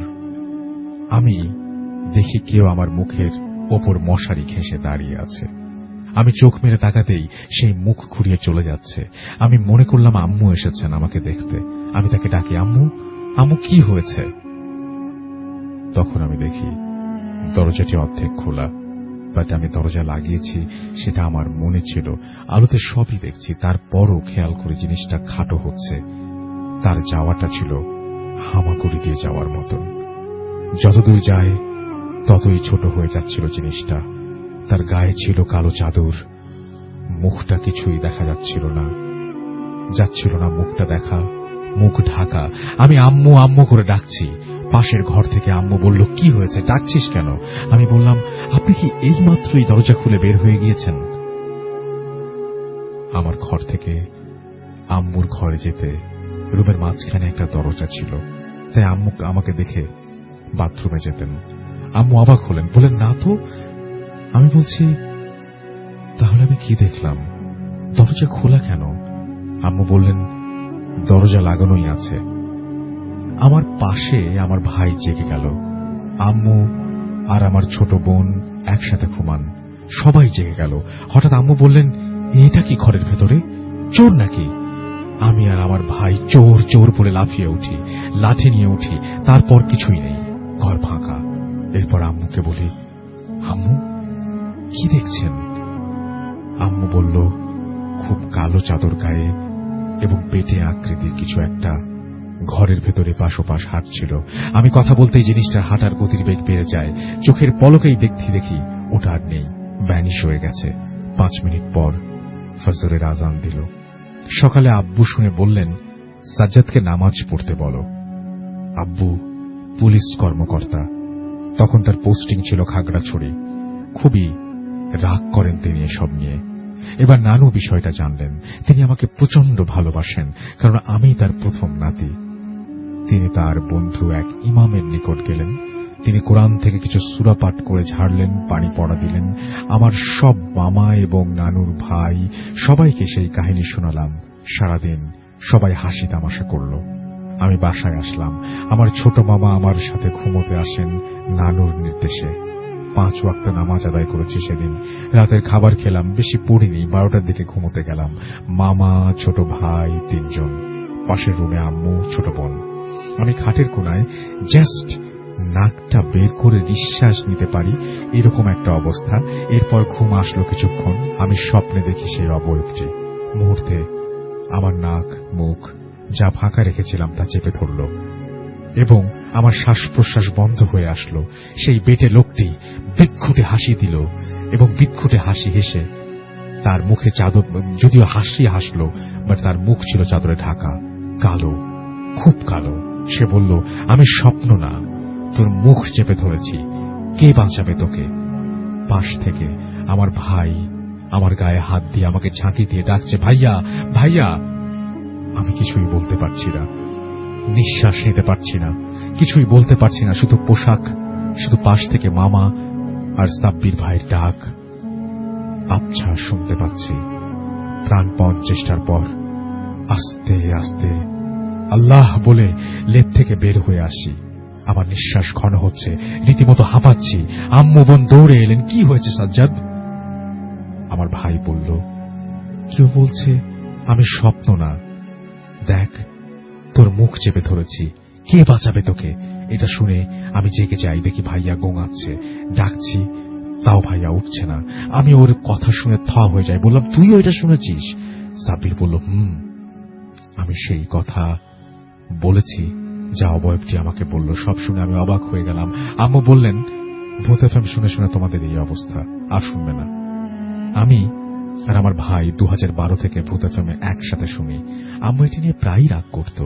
যাই হোক, পরের দিনই নোয়াপাড়া পীর সাহেবের বাড়ি আমাকে নিয়ে গেলেন। সেখানে পীর সাহেব ঝেড়ে দিলেন, লাল কাপড় আর মাটি পড়া দিলেন বাড়ি বন্ধ করার জন্য, আর পানি পড়ে দিলেন খাওয়ার জন্য। তারপর কিছু ঘটেনি, কিন্তু আমার ঘুমোতে গেলে খুব ভয় হতো। অনেক দিন এমন হয়েছে আমি সারা রাত চোখ খোলা রেখেছি, এখনো ঘুমোতে কষ্ট হয়, ভয় করে। কারণ সাব্বির এখন বরিশাল ইউনিভার্সিটিতে পড়ে, একসাথে থাকা হয় না ভাইয়ের সাথে। লাস্ট নাইটে প্রচুর ভয় করছিল। ভূত এফএম শুনছিলাম আর এটি লিখছিলাম, মনে হচ্ছিল সেই অবয়বটি আছে আমার রুমে। যাই হোক, ভালো থাকবেন। আরো কিছু ঘটনা আছে যা নিজে দেখেছি। এই ঘটনা ভূত এফএমে প্রচার হলে সেগুলো পাঠাবো, অথবা সময় পেলে স্টুডিওতে আসব। সব লিসেনারদের ধন্যবাদ। থ্যাংক ইউ রাসেল ভাই। এই ছিল ঘটনা, এবং আমি এখন কিছু মেসেজ পড়বো, যে মেসেজগুলো আপনারা পাঠিয়েছেন। আমি আরো একবার বলি, আমাদের যদি ইমেইল করে ঘটনা পাঠাতে চান, আমাদের অ্যাড্রেস হচ্ছে bhutfm@radiofurti.fm, which is bhwtfm@radioforti.fm। আপনার নাম, ঠিকানা এবং ফোন নাম্বার সহ আপনার জীবনে ঘটে যাওয়া বা আপনার জানা সেরা ঘটনা লিখে পাঠিয়ে দিন আমাদের কাছে। ঘটনার শুরুতে অবশ্যই উল্লেখ করুন যে ঘটনাটি আপনি স্টুডিওতে এসে শেয়ার করতে চান, নাকি আপনি চান আমরা আপনার ঘটনাটি পড়ে শোনাই। দেশের বাইরে থেকে যারা আছেন তারা অবশ্যই ঘটনা পাঠাবেন, এবং ঘটনাটা রবিবারের মধ্যে পাঠালে সবচাইতে বেশি ভালো হয়, অর্থাৎ শনিবার, কালকে যদি পাঠান আমি ডেফিনেটলি রবিবারের মধ্যে জানাতে পারবো যে কাদের ঘটনা সিলেক্টেড হয়েছে। আলিফ ইসলাম শাওন আমাদের লিখেছেন শুনছি, আমাদেরকে সোহাগ লিখেছেন কুষ্টিয়া থেকে, অ্যাপ দিয়ে শুনছেন তিনি। এমডি শীতল আমাদের সঙ্গে আছেন এবং আমাদের সঙ্গে তিনি আছেন এবং তিনি এই শোটি শোনেন এবং একটাই শো শোনেন, সেটা হচ্ছে ভূত এফএম রেডিওতে।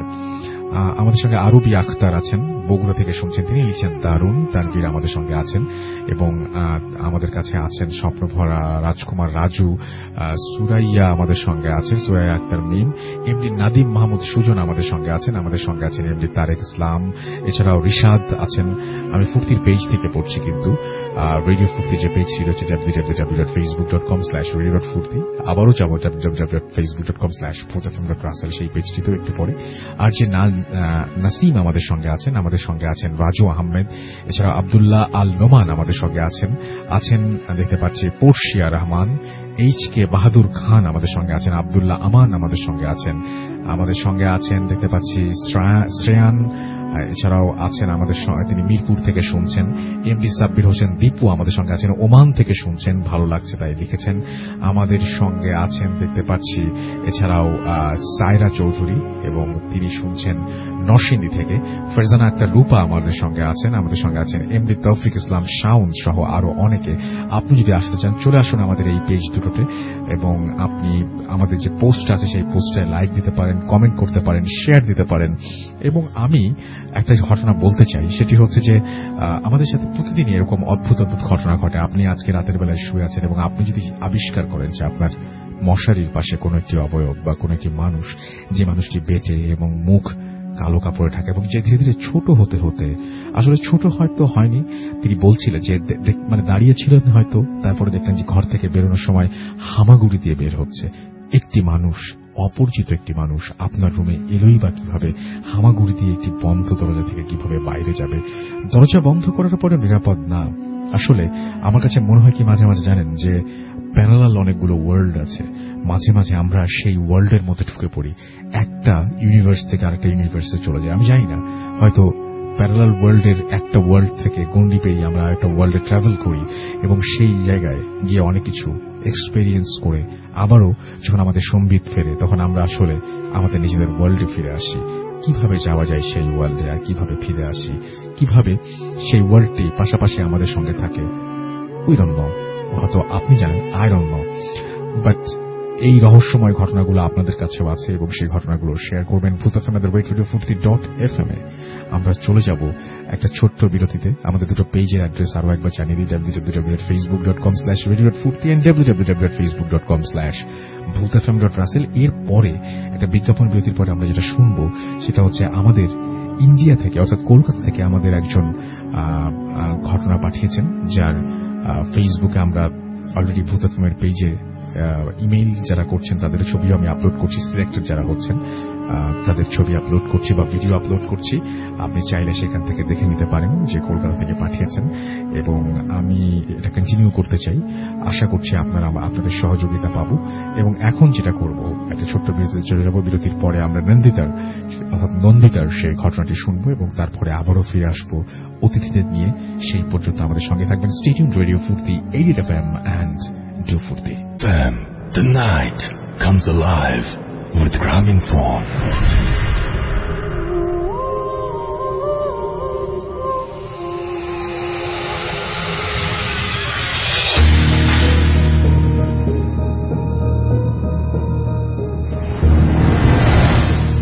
হ্যালো রাসেল ভাই, আমি নন্দিতা, কলকাতা ইন্ডিয়া থেকে। আমি টলিগঞ্জ এরিয়ায় থাকি কলকাতায়। গত 22শে ডিসেম্বর 2017 আমার একটি স্টোরি আপনাদের এখানে সিলেক্ট করে শোনানো হয়। তো সেই সময় আমি বলেছিলাম যে আমার যদি স্টোরি সিলেক্ট করে শোনানো হয় তো আমার কাছে আরো অনেক স্টোরি আছে যেগুলো আপনাদেরকে আমি পাঠাবো। তো সেই প্রমিস রেখে আমি আবার একটি আমার স্টোরি শেয়ার করলাম আপনাদের সাথে। তো এটা সময়কাল হচ্ছে 2007 সাল, যখন আমি মাধ্যমিক পরীক্ষা দেব ঠিক তার কিছুদিন আগে, মাসখানেক আগে। এটা বোধহয় ডিসেম্বরের সময়, 2007 সালে ডিসেম্বরের নাগাদ। তো আমি যেখানে পড়তে যেতাম, টিউশন নিতে যেতাম, আমার বাড়ি আর তার মধ্যে জাস্ট একটা গলির ফারাক ছিল, যে মেইন রোড থেকে পাশের গলিটা আমি টিউশন পড়তে যেতাম আর পরের গলিটা আমার নিজের বাড়ি ছিল। তো আমার বাড়িটা গলির একদম শেষ মাথায়, এবং যেখানে আমি টিউশন পড়তে যেতাম সেটাও পাশের গলির একদম শেষ মাথায় ছিল। তো দুই গলির মধ্যখানে যে কটা বাড়ি ছিল, অনেকে বিলিভ করতো যে সেখানে কিছু প্যারানর্মাল অ্যাক্টিভিটিস হয়। অনেক ছোটবেলা থেকে আমি যেহেতু ওই এরিয়ায় থাকতাম, তো আমি অনেকবার শুনেছিলাম যে সেখানে কিছু এমন অ্যাক্টিভিটিস হয় যে কাউকে ধরুন ভূতে ধরা বা কিছু, কেউ হয়তো খুব ভুলভাল বকছে বা কোনো একটি ওঝা বা কাউকে দিয়ে হয়তো সেগুলোকে ঠিকঠাক করাতে হতো।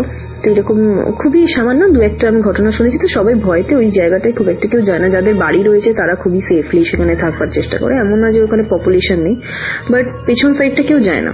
তো এনিওয়েজ, আমি একটি রাস্তার কথা বলছি। যখন আমি বাড়ি থেকে কোনো জায়গায় যাওয়ার পরে, তো ঠিক আমার বাড়ির যে ডিস্টেন্সে একটি গলি পড়ে, তো সেই গলির ভেতরে কিছু কিছু বাসিন্দা থাকে, কিন্তু তাও গলিটা সবসময় অন্ধকার থাকতো। তো অনেকের মুখেই শোনা যায় সেই জায়গাটি একটু বেশি প্যারানর্মাল অ্যাক্টিভেটেড। তো আমি যখনই ওখান থেকে ওই গলিটার সামনে দিয়ে ক্রস করতাম, আমি মোস্ট অফ দ্য টাইম দেখেছিলাম অজান্তে আমার চোখটা যেন ওখানে চলে যেত, কিছু একটা দেখা দিতে বা কিছু একটা ভাবা দিতে বা কিছু যদি আমি একটু দেখতে পাই বা সেরকম। অনেকবারই চেষ্টা করেছি না দেখে ক্রস করে যাবো, বাট আমার যেন মনটা করতো যে আমি একবার ওখানে একটু তাকাই। তো এরকম হয়। তো শীতের মরশুমে বেশিরভাগ সময় মানুষ যেটা নিজের ঘরে থাকে সন্ধ্যেবেলার দিকটায়। তো এইরকম সময় 2007 সালে যখন আমি মাধ্যমিক পরীক্ষা দেবো, তো সেই সময় আমি টিউশন পড়তে পাশের গলিতে যেতাম। তো সেই সময় আমাদের এরিয়াতে কোনো একজন মহিলা মারা যান অগ্নিদগ্ধ হয়ে। তো যার ফলে অপঘাতী মৃত্যু বলে পাড়ার লোকের মধ্যে এতটাই ভয় ছড়িয়ে গেছিল যে রাত্রেবেলা কেউ একা বাড়ির দিকে ফিরতো না, কাউকে না কাউকে সঙ্গে নিয়ে। ওরকম একটা পপুলেটেড এরিয়াতে হঠাৎ করে এরকম একজন মারা যাওয়ার ফলে যে ওনার মৃত্যুর ফলে যে আতঙ্কটা ছড়িয়েছিল সেটা ভীষণই ভয়াবহ। তো তেমন সে কিছু কেউ দেখতে পায়নি, কিন্তু তাও একটা আতঙ্কে মানুষ বেশি ভীত থাক। তো যে যার সন্ধ্যে হলেই 5টা বাজলেই অন্ধকার হয়ে যেত এবং যে যার ঘরে দরজা বন্ধ করে যে যার নিজের ঘরে থাকতো, কেউ রাস্তায় থাকতো না। তো পুরো আমার বাড়ির গলিটা অনেকটা চওড়া আর অনেকটা দূর পর্যন্ত, বা গলি শেষ মাথায় দাঁড়ালে আমার বাড়িটা পুরো সোজাসুজি দেখা যেত।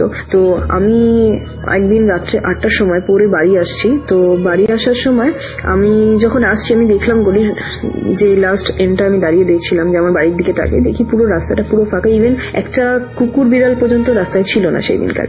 তো এমনিতেই তিনি পাশে ওই তার 2 দিন আগে একজন মারা গেছে। তো যার ফলে আমি একটু ভীতও ছিলাম।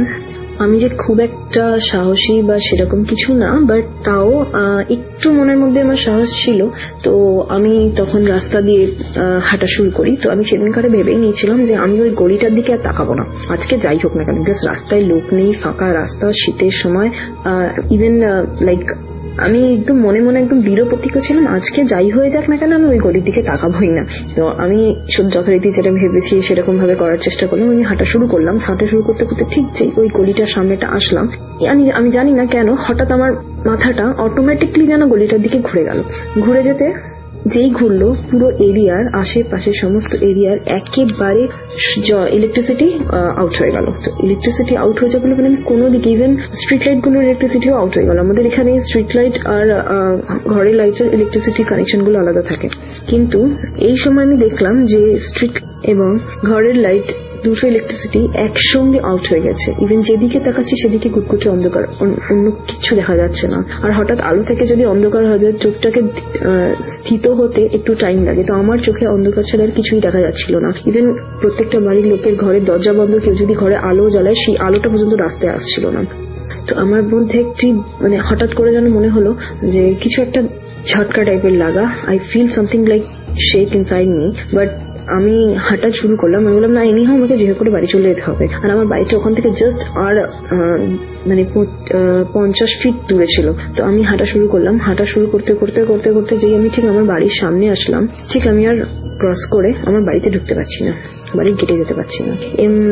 আমি আগে একটা কথা বলিনি, আমি বলে রাখছি যে আমার বাড়িতে, যে বাড়িতে আমি থাকতাম, সেই বাড়িতে একটি সন্তোষী মার ভীষণ জাগ্রত মন্দির ছিল। আশেপাশের সবার বিশ্বাস ছিল যে মন্দিরটি খুবই জাগ্রত। তো আমি যা হোক করে রাস্তাটা ক্রস করে ঢোকার চেষ্টা করছিলাম, কিন্তু কোনো মতেই যেন কোনো অদম্য শক্তি বা কি জানি না, বুঝতে পারলাম না, আমাকে মানে আমি যেন যেতেই পারছি না। আমি নিজে ভাবছি আমি যদি ক্রস করে ঘরের মধ্যে ঢুকে যাই তো আমি সেফ হয়ে যাব, বাট আমি আমার পা এগিয়ে আমি নিজেই যেন যেতে চাইছি না। মানে আমার মধ্যে তখন ডুয়াল পার্সোনালিটি টাইপের কিছু একটা যেন আমার নিজেকে ফিল হতে লাগলো, যে একজন আমার মনে হচ্ছে একদিকে যে আমি চলে গেলে আমি বেঁচে যাবো, আমি চলে গেলে আমি কিছু মানে আমি ঠিক হয়ে যাবো, আমার যে অস্বস্তিটা মনের মধ্যে রয়েছে সেটা আমার হবে না। কিন্তু আর এক দিক থেকে মনে হলো যে না, আমি যেতে পারবো না বা আমি যাবো না, আমি যেন ওখানে গেলে আমার অসুবিধা হবে, মানে আমি এইভাবে। তো এটা অদ্ভুত একটা আমি ফিলিংস, মানে আমি ওটাকে এক্সপ্লেন হয়তো করতে পারছি না ঠিকভাবে, ওয়ার্ড আমার সেই ওয়ার্ডটা নিয়ে আমি জানি না কি ওয়ার্ড ইউজ করে আমি সেই ফিলিংসটা বলবো। তো আমি কিছুতেই রাস্তাটা ক্রস করতে পারছি না। তো এরকম সময় আমার পাশের বাড়ি যেটা ছিল সেখানে আমার একটি বান্ধবী থাকতো। তো আমি মানে এনিহাও আমার মনে হলো যেন আমি একবার ডাকি বা কিছু করি, বা আমি মুখ দিয়ে একটা আওয়াজ বার করি। তো আমি সেই ওয়াইজেই যা মনে হলো তাই করলাম। আমি কি করলাম, আমি তার নাম ধরে ডাকলাম। তার নাম ছিল পরিণীতা। তো আমি তাকে পরিণীতা বলে ডাকলাম। তো পরিণীতা বলে ডাকতে সে ওখান থেকে আমাকে একটা রিপিট ভয়েস দিল। সে শুনতে পেয়েছিল আমার আওয়াজটা। সে বলল, কি রে, ভয় পাচ্ছিস? যেহেতু আমাদের সেই সময় সবাই আতঙ্কিত ছিল জায়গাটা, বিকজ যে সেই একজন মারা গেছেন অপঘাতে, এবং তার ফলে সবাই একটু বেশি সন্তুষ্ট ছিল, বিকজ তিনি এমনই এফেক্ট ক্রিয়েট করেছিল তার মৃত্যুটা। তো আমি তখন তাকে রিপিট অ্যান্সার করতে, আমি তখন দেখলাম যে আমি তাকে রিপিট অ্যান্সার করতে আমার কোনো প্রবলেম হচ্ছে না। আমি তাকে বললাম যে হ্যাঁ মানে আমি ভয় পাচ্ছি না, এমনি ডাকলাম। তো বলতে যেই পরিণীতাকে আমি সাউন্ডটা ব্যাক করলাম, আমি দেখলাম আমার বডিটা যেন রিলিজ করে গেল। লাইক মনে হলো যেন আমার মাথার উপরে কেউ বোধহয় অনেক পাথর বা আমার মানে অনেক বোঝা আমার চাপানো ছিল, হঠাৎ করে যেন সেটা পুরো হালকা হয়ে গিয়ে আমার বডিটা পুরো তুলোর মতো ফিল হতে লাগলো। আমি কখনো নিজের জীবনে পর্যন্ত এখনো পর্যন্ত আমি ওই ফিলটা আমি কোনোদিনও করিনি, ওরকম হালকা আমি কোনোদিনও নিজেকে অনুভব করিনি। তো যথারীতি আমি আবার ঘর ক্রস করে রাস্তাটা নিয়ে আমার ঘরে পৌঁছে গেলাম। ইভেন আমার সেরকম আর কোনো অসুবিধা হয়নি সেদিনকারে।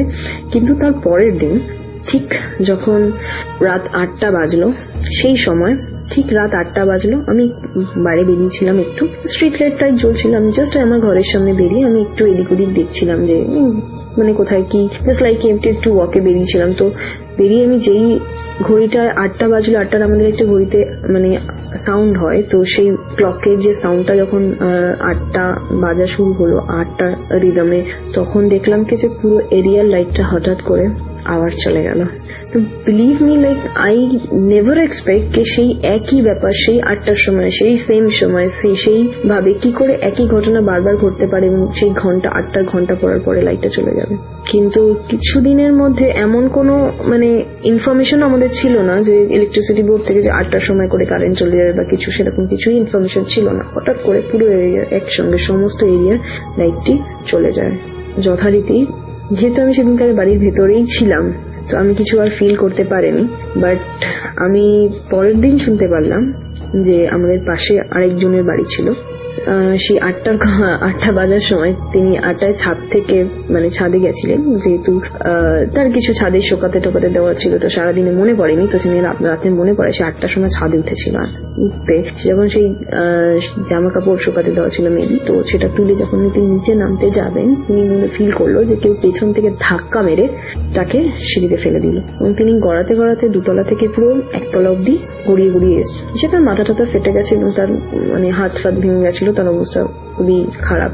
তো এটা পরের দিন 8টার সময় সেম কেসটা হলো। তারপরে 2 দিন পরে হঠাৎ মানে আমার মনে হলো সামহাও যে আমি জিজ্ঞেস করি যে এরকম করে কেন 8টার সময় এরকম ব্যাপারটা, আমার যেন 8টার ব্যাপারটা যেন আমার মাথার মধ্যে ছিল যে কি 8টাতেই কেন এরকম আমার সঙ্গেও সেম কেস হলো, উনিও ওরকম হলো। তো আমি কথায় কথায় একজনের সঙ্গে কথা বলতে বলতে আমি জানতে পারলাম যে ও যে ভদ্রমহিলাটি মারা গেছিলেন, তিনি মারা গেছিলেন হচ্ছে যেদিন মারা গেলেন 2 দিন আগে, আমাদের যে সময় গল্পটা বলছি ঠিক তার 2 দিন আগে তিনি মারা গেছিলেন। তো আমি জানতে পারলাম তার মৃত্যুর সময়টা ছিল কিন্তু সেই সন্ধ্যে 8টা।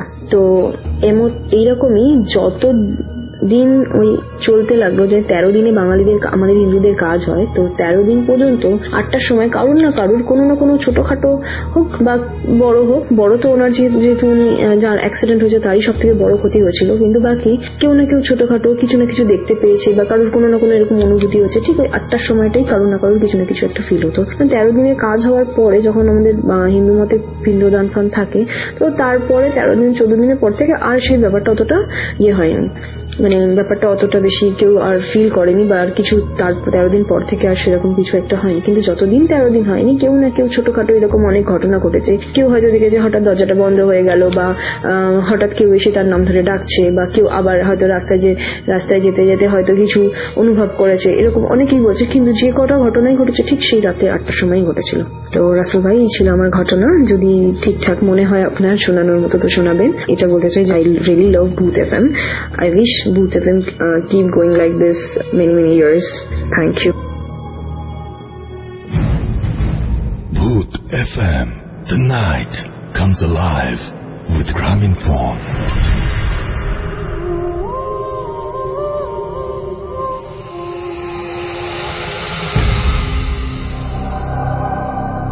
Yes, the night comes alive with Graminphone. শুনছেন সবসময় রেডিও ফুর্তি 88 FM। আমি রাসেল আছি, সাথে আমার সাথে রয়েছে মাসুম ভাই এবং আজকের অতিথিরা। আপনাদের সবাইকে আরো একবার স্বাগত জানাচ্ছি ভূত এফএমে। চলে যাব আমাদের প্রথম অতিথির কাছে আরো একবার এবং তার ঘটনা শুনবো আমরা। এবং আপনার নামটা প্লিজ একটু বলবেন, তারপর আপনার সেকেন্ড ঘটনাটা আমরা শুনবো। হ্যাঁ, আমার নাম ফারহান সানি, কোন হোম টাউন। যাই হোক, আমি ঘটনা শেয়ার করি। জি। ঘটনাটা হচ্ছে ময়মনসিংহ জেলার একটা ঘটনা। কোন একটা প্রত্যন্ত থানাকে কেন্দ্র করে কোন একটা ইউনিয়ন পর্যায়ে রাসেল ভাই ঘটনাটা। তো আমি আমার ঘটনা চলে যাচ্ছে। আমার ফ্রেন্ডের মুখ থেকেই শোনা, আমি সেভাবে বলছি। তো উনি যে আমার ফ্রেন্ড হচ্ছে ঢাকাতে কোন একটা স্কুলে পড়তো ক্লাস 10-এ, যখন আজ থেকে 7-8 বছর আগের কাহিনী আছে। সো ও হচ্ছে উইন্টার ভ্যাকেশনে যখন গ্রামের বাড়ি বেড়াতে যায়, ঘটনা ঠিক তখনই হয়। আচ্ছা, আজ থেকে 8 বছর মেবি এরকম টাইমটা। তো যখন যাওয়ার পরে একটা সময় 2-3 দিন থাকার পরে ওদের গ্রামে একটা লোক ছিল হাফিজ মিয়া নামে।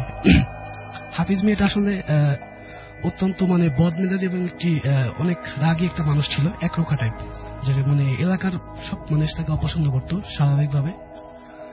আর উনি স্বাভাবিক সবার সঙ্গে ঝগড়াই ওনার নিত্য কাজ, এক কথায় প্রতিদিনের এটাই তার কাজ ছিল।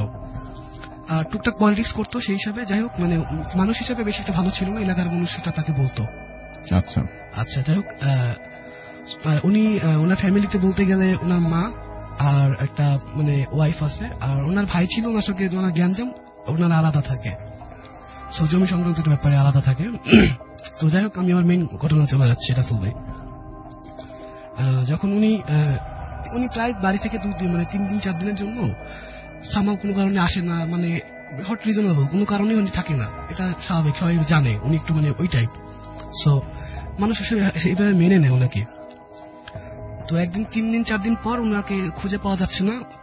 এর স্বাভাবিক, এরকম হয়, ওনাকে কেউ খোঁজাখুঁজি করে না, বিকজ ওনাকে পেয়ে যায়, উনি চলে আসে বাড়িতে। আবার এরকম একদিন খুঁজছে, পাচ্ছে না। তো যখন না পাওয়ার কারণে 3-4 দিন পরে একজন জেলে সকালবেলা মাছ ধরছিল রাসেল ভাই। তো তখন দেখলো যে ওনার লাশটা কোন একটা ঝোপঝাড়ে নদীর একদম নদী ঠিক না, খাল হবে, একটা খালের বড় একটা খালের আপনার কোল ঘেঁষে কোন একটা ঝোপের সঙ্গে আর কি উনি পড়ে আছে, ওনার লাশটা আর কি। তো উনি রীতিমতো চিৎকার চেঁচামেচি করে এলাকা যারা গণ্যমান্য ব্যক্তি ছিল তো সবাইকে আনলো, লাশটা রীতিমতো শনাক্ত করে সবাইকে দেখালো। তারপরে ওনার ফ্যামিলিতে আসলে ওনার বউ আর ওনার বৃদ্ধ মা ছাড়া আর কেউ ছিল না। আর ওনার ভাইয়ের সঙ্গে ঝগড়ার কারণে ওনার ভাই হয়তো লাশটা দেখে এসেছে, ওই চোখের দেখাটাই দেখে এসেছে, বাট এর কোনো কার্যক্রম উনি করেনি ভাই হিসেবে, যে ভাইয়ের প্রতি যে ভাইয়ের কর্তব্যটা উনি করেনি, রাখেনি। তো যেটা হয়, এখন গ্রামের মৃত্যু, সো পুলিশ ভেরিফিকেশন তো আসবেই এবং লাশটা তো অবশ্যই পোস্টমর্টমের জন্য পাঠাতে হবে। তো রীতিমতো পুলিশ আসে শহর থেকে, ময়মনসিংহ শহর থেকে। তো পুলিশ একে পোস্টমর্টমের জন্য লাশটাকে পাঠানো হয়। তো ওই গ্রাম থেকে আসলে ওনার লাশটার সঙ্গে যার মতো এমন কাউকে খুঁজে পাচ্ছিল না যে লাশটার সঙ্গে কোনো গাইড হিসেবে কেউ যাবে। সো না পাওয়ার জন্য যেটা হলো, ওখানকার ইউনিয়ন চেয়ারম্যান বা প্রশাসনের কেউ সবাই মিলে এক করে একজন ভ্যানালাকে মোটামুটি যে সাহসী তাকে বললো যে তুমি লাশটা নিয়ে যাও। আর তাছাড়া উনি ওই যে ভ্যানালা উনি মাঝে মাঝে এমন করে লাশটা মানে কোনো যদি এলাকায় কোনো গ্রামে লাশ টাশ মারা গেলে উনি নিয়ে যায়, এটা ওনার সেই সাহসটুকু আছে। সো লাশটা উনি রীতিমতো এবারও নিয়ে গেল। যাওয়ার পথে রাসেল ভাই আসর আজানের পরে উনি রওনা দিছে, সন্ধ্যা হয়নি আসর আজানের পরে, টাইমটা এমন ছিল। তো উনি যাচ্ছে, যাওয়ার পথে কিছু দূর আগানোর পরে উনি অনেক মানুষ জিজ্ঞাসা করছিল এটা কাল লাশ, বৃত্তান্ত বলতে বলতে অনেক জায়গায় দাঁড়ালো, লাশটা দেখলো, এরকম করতে করতে অনেক সময় রাসেল ভাই নষ্ট হয়ে গেল, টাইম স্পেন্ড অনেকক্ষণই হয়ে গেছে। সো উনি একটা সময় মাগরিব আজান দেওয়ার পরে নামাজ কালাম পড়লো, লাশটা দেখি মসজিদের সামনে, উনি রীতিমতো কিছু নাস্তা করলো। তারপরে রাসেল ভাই উনি রীতিমতো হেরিকেনটা জ্বালা, মানে যে তখন তো আসলে ভ্যানের নিচে হেরিকেন রেখে পথ চলতে হতো অন্ধকার থাকার কারণে। সো উনি যাচ্ছিল হেরিকেন নিয়ে সুন্দর, মানে ভ্যানের নিচে হেরিকেন জ্বালা সুন্দরভাবে উনি ওনার পথ চলছিল। তো একটা পথে চলার পরে ওনার কাছে মনে হচ্ছিল রাসেল ভাই, আমি আগে থেকে বলে রাখি, ওনার মানে ময়মনসিংহ শহরে যাওয়ার জন্য যে রাস্তাটা, মানে থানা পর্যায়ে যাওয়ার জন্য যে রাস্তাটা একটু ভাঙাচোরা ছিল অবশ্য, মানে কিছু দূর আপনার সোলিং এর, আবার কিছু দূর হচ্ছে ইটের কুচা, এরকম কিছু রাস্তা হ্যাঁ থাকে না, যেমন গ্রামের দেখতেই পাচ্ছেন এরকম ইট, আবার কিছু দূর পুরো ইটের সোলিং। হ্যাঁ, সো এরকম থাকার অবস্থার কারণে রাস্তাগুলো আসলে এমন ছিল।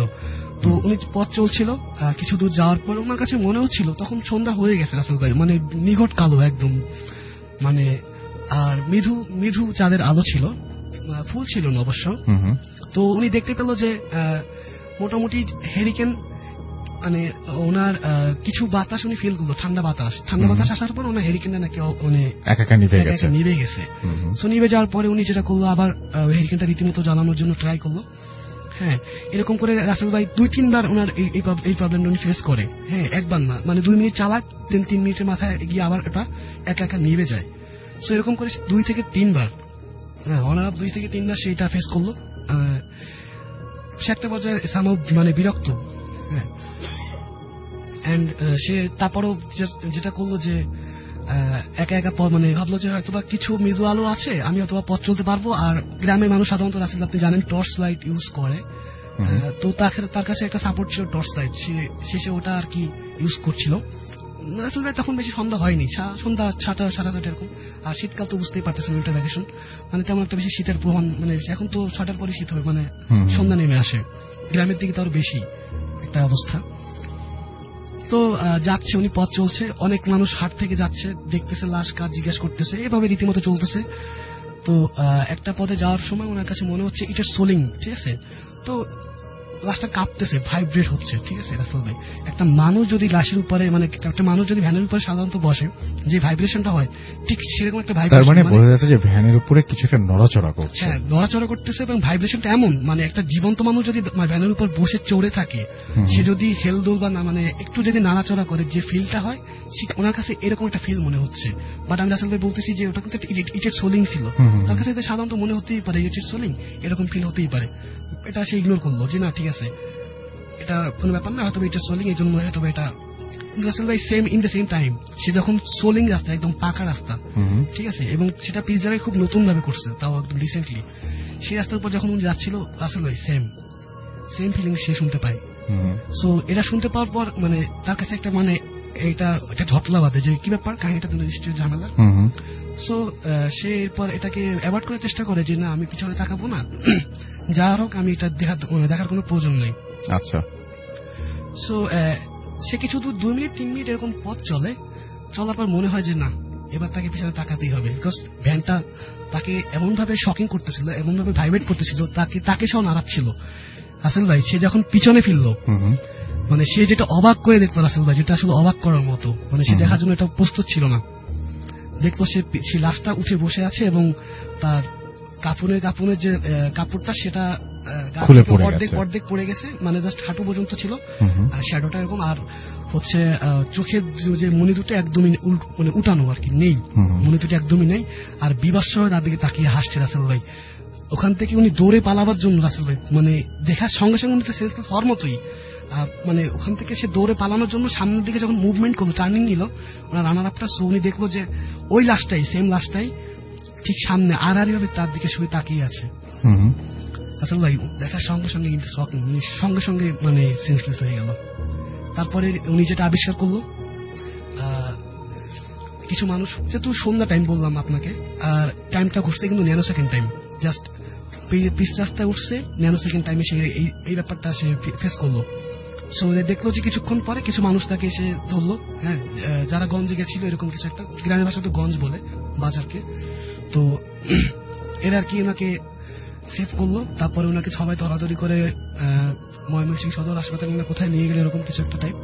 তো ডাক্তারখানা থেকে ওনাকে বললো যে he is fine, but out of, say normally এখন ঠিক না, মানে সেলফলেস, মানে উনি এখন মাথার যে কথাবার্তা বলতেছে আগের থেকে ঠিক না আর কি, মানে অনেকে চিনতে পারে না, এমন একটা ব্যাপার ছিল। ঠিক আছে, মানে ওনার ওয়াইফকে উনি ঠিক মতো চিনতে পারে না, এরকম। ওনার মাকে উনি, মানে মা জানে বাট কথা বলতে পারতেছে না সেইভাবে, যে মানে সে আগের আবেগটা তার মার প্রতি নেই, ভালোবাসাটা সে নেই, মানে উনি ফুটিয়ে তুলতে পারতেছেন ওনার আবেগ ভালোবাসাটা, বাট উনি চিনতে পারতেছে হয়তো বা এরকম কিছু একটা, বাট উনি সে আগের মানে মাইন্ডে নাই। তো এরকম ভাবে অনেকদিন থাকার পরে জ্বর, হ্যাঁ, রীতিমতো মানে প্রচুর পরিমাণ জ্বর থাকে। একটা সময় যখন বাসা নিয়ে আসে, 1 মাস ছিল ময়মনসিংহ হসপিটালে। তো বাসা আসার পরে সে একটা সিমটম মারা যায়। বাসা আসার পরে 7-8 দিন পরে এরকম মারা যায়। আচ্ছা। পরে যখন তার লাশটা দাফন করা হয়, দাফন করার পর যখন কবর দেওয়া হয়, কবর দেওয়ার পর দেখলো যে তার বউ হচ্ছে ওই যে কবর জিয়ারত এরকম কিছু একটা করতে যায়, তো কিছুদিন পর পর এরকম। তো দেখলো যে 3-4 দিন পর আসলে ভাই দেখলো কবরে এক কোণা থেকে মানে কিছু মাটি খোঁড়া। সে অবশ্য এটা আর কি আমলে নেয় না, যে নিশ্চয় হয়তো বা কোনো কিছু ছালাইছে এরকম কিছু, বা কোনো কিছুতে হয়তো বা নাড়া টানা রাখছে এমন কিছু, জন্য হয়তো মাটি আলগা হয়ে গেছে। সে ওখানে কিছু মাটির টুকরে আবার দিল। আবার আসলে ভাই 2-3 দিন পর তার মা কবর জিয়ারত এরকম কিছু একটা করতে গেছে, দেখলো যে অনেকখানি মাটি মানে নাই ওখানে নাই, মানে যেটা আসলে এবার অনেক বড় একটা গর্ত, যেটা আসলে মানে একটু চোখটা যদি আমি ভালোভাবে গর্তের দিকে ভালোভাবে যদি ফোকাস দিই, তাহলে দেখা যাবে যে লাশটাই নেই। সো এটা ওনার মা বুড়া মানুষ, তো উনি ওইভাবে আসলে চোখ ঠিক না। সো উনি তারপরে দেখে সন্দেহ মনে হয়েছে যে নিশ্চয়ই ব্যাপারটা ঝাপটা। তো উনি আরো মানুষজনকে ডাকলো, দেখলো যে রাসেল ভাই ইন দ্য সেম টাইম, হ্যাঁ, ইন দ্য সেম প্রবলেম, দেখলো যে না, লাশটা সত্যিই নাই।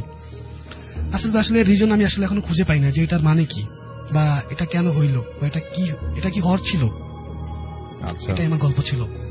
থ্যাংক ইউ সো মাচ আপনাকে অনেক অনেক অনেক অনেক ধন্যবাদ, এবং আশা করছি যে আপনার এই ঘটনাটি লিসনারদেরও ভালো লেগেছে। যেটা করব সেটা হচ্ছে এখন কিছু মেসেজ পড়ব। মাসুকুর রহমান মাসুক আমার সাথে আছেন, ভূত ইজ দ্য বেস্ট। নাইম ইসলাম হিমেল যেটা লিখেছেন, না সেটা ঠিক না, আমরা সবসময় ঘটনা বাছাই করে নেই, না হলে যে পরিমাণ ঘটনা আমাদের কাছে সব ঘটনায় আমরা পড়ে ফেলতাম। আমাদের সঙ্গে আছেন মোহাম্মদ মাশরাফি বিন দীপ, এবং তিনি 1 ঘন্টা মিস করে ফেলেছেন, যেটা তিনি আপসেট। আমাদের সাথে রিশাদ খান আছেন, লাইট অফ করে তিনি শুনছেন এই মুহূর্তে।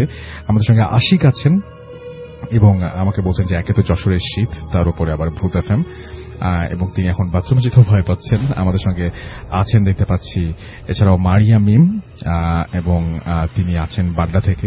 ইমন খান রাব্বি হৃদয় আমাদের সঙ্গে আছেন, এবং তার বেশ ভয় লাগছে সেটা তিনি জানিয়েছেন। সুজাউল ইসলাম আমাদের সঙ্গে আছেন বগুড়া থেকে। রবির ইসলাম রবি আছেন সিলেট থেকে। শোয়েব সরোয়ার আছেন নওগাঁ থেকে। আমাদের সঙ্গে আছেন রাজু আহমেদ রাজ, অনেক ভয় লাগছে তার কাছে। আমাদের সঙ্গে আছেন ফাহাদ আহমেদ রিমন, অ্যাপের ছবি আপলোড করেছেন, কুমিল্লা থেকে শুনছেন তিনি অ্যাপ দিয়ে। আমাদের সঙ্গে আছেন তানভীর খান শুভ। যারা জানেন না যে অ্যাপ কিভাবে ডাউনলোড করতে হয়, তাদেরকে বলি যে আপনি আপনার গুগল প্লে স্টোর, বা আপনি যদি আইফোন বা আইওএস ইউজার হন, তাহলে আপনার অ্যাপ স্টোরে গিয়ে আপনি শুধুমাত্র টাইপ যদি করেন যে রেডিও ফুর্তি, তাহলে আপনি আমাদের পার্পল কালারের এই অ্যাপটি দেখতে পারবেন, এবং সেখান থেকে ফ্রি ডাউনলোড করতে পারবেন, এবং সেটা কানেক্ট করলেই ডিরেক্ট আমাদের শুনতে পারবেন। মোহাম্মদ মেহেদি আছেন আমাদের সঙ্গে আছেন মোহাম্মদ শাহজাহান, এছাড়াও আছেন দেখতে পাচ্ছি ফাহাদ প্রিন্স, তিনি 7 জন মিলে তারা অ্যাপ দিয়ে শুনছেন। এটা একটা মজার ব্যাপার যে অ্যাপে সরাসরি আপনার কোনো হেডফোন লাগে না, সুতরাং আপনি জাস্ট চালু করে দিলেই স্পিকারেই শুনতে পারবেন। আমাদের সঙ্গে আছেন এমডি নাজমুল হাসান, এছাড়াও জীবন আমাদের সঙ্গে আছেন দেখতে পাচ্ছি, এছাড়াও আরো অনেকেই। তো এই মুহূর্তে যেটা করবো সেটা হচ্ছে আরো একটা ইমেইলে চলে যাব, এবং সেই ইমেইলটা পড়তে চাই আপনাদের জন্য। আশা করছি এই ইমেইলটা আপনাদের ভালো লাগবে। যেভাবে আছে সেভাবেই পড়ছি। আসসালামু আলাইকুম রাসেল ভাই, কেমন আছেন? আমি জানি আপনি সবসময় ভালোর দলে, তারপরও জিজ্ঞেস করলাম। আমি মাহফুজুর রহমান।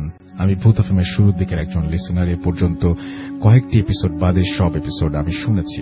বর্তমানে আমি মালয়েশিয়ার কুয়ালালামপুরের একটি ইউনিভার্সিটিতে ট্যুরিজম বিষয়ে পড়াশোনা করছি, যার ফলে আমার পক্ষে স্টুডিওতে এসে ঘটনা বলা সম্ভব না। কথা না বাড়িয়ে আমি ঘটনায় চলে যাচ্ছি। গত 5 সেপ্টেম্বর এবং অক্টোবর আমি আমার মামাতো ভাইয়ের জীবনে ঘটে যাওয়া এক অলৌকিক ঘটনা। ঘটনাটি একটি কলোনি নিয়ে। গত সেপ্টেম্বরে আমি আর আমার মামাতো ভাই ওই কলোনির 13 নম্বর একটি ফ্ল্যাটে উঠি। ফ্ল্যাটটিতে 3টি রুম, 2টি বাথরুম, একটি হল রুম ছিল।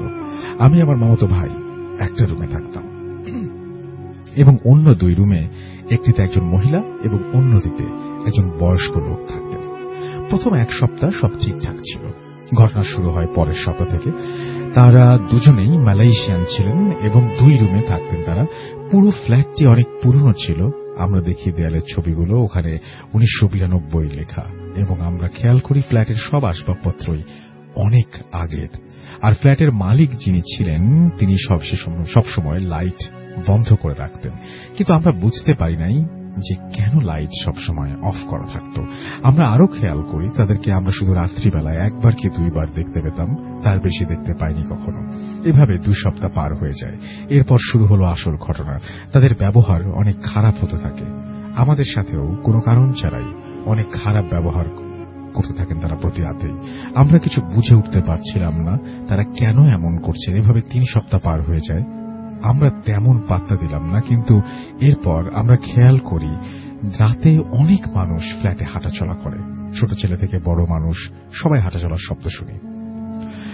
প্রথম কয়েক রাত ভাবলাম হয়তো তাদের কোনো রিলেটিভ আসছে, কিন্তু কয়েকদিন পরের পর শব্দ আরো বেশি হতে থাকে এবং আমরা যে রুমে থাকতাম সে রুমে ঘুমাতে পারতাম না। এমনি এক রাতে হঠাৎ আমার ঘুম ভেঙে যায় এবং আমি আমার ভাইকে ডাকি। ও ওঠে এবং বলে এত শব্দ কেন? তখন আমি ওকে বলি চল বাইরে যাই এবং বাইরে যেয়ে বলে আসি যেন শব্দ না করে এত রাতে। কিন্তু রুম থেকে বের হয়ে আমাদের চোখ বড় হয়ে যায়। বের হতে দেখি কেউ নেই, শব্দ বন্ধ হয়ে যায়। আমরা কিছু বুঝে উঠতে পারি না কি হচ্ছে। পুরো হল রুমটায় শুধু অন্ধকার আর অন্ধকার।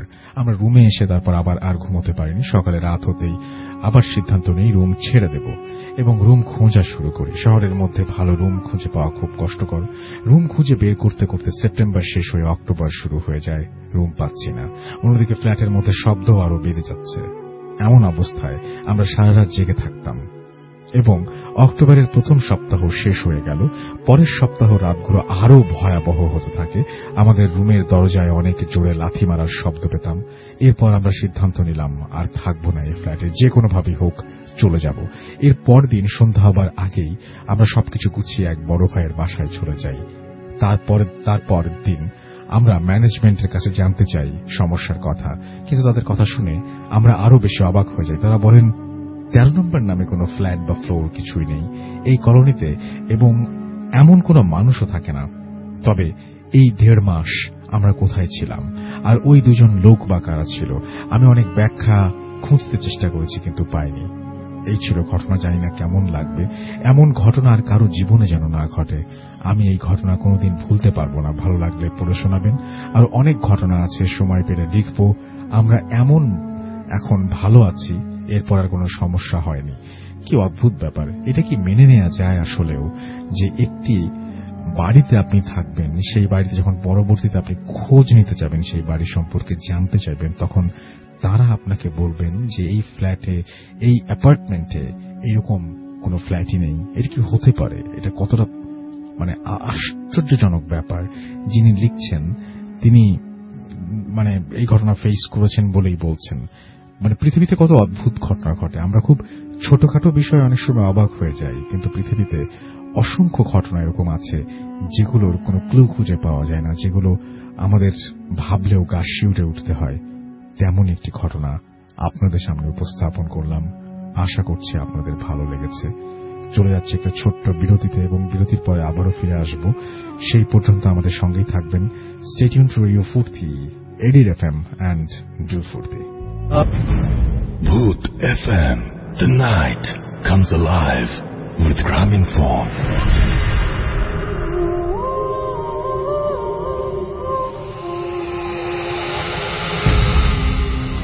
Yes, that night comes alive with গ্রামীণ ফোন। জান্নাতুল ফেরদৌস আমাদের সঙ্গে আছেন দেখতে পাচ্ছি ইয়াসিরাত জাহান, এছাড়াও ফারিয়া জামান আমাদের সঙ্গে আছেন দেখতে পাচ্ছি, এছাড়াও এমডি নাজমুল হোসেন, খুব ভয় লাগছে তিনি জানিয়েছেন। আমাদের সঙ্গে আছেন নাইমু ইসলাম মৌ খান এবং তিনি শুনছেন। আমাদের সঙ্গে আছেন দেখতে পাচ্ছি এছাড়াও RF হিমেল ফিন্ড এবং তিনি শুনছেন পলাশবাড়ি থেকে। আমাদের সঙ্গে আছেন দেখতে পাচ্ছি এছাড়াও মেহেদি হাসান এবং তিনি এবং রাব্বি, তারা শুনছেন আমাদেরকে।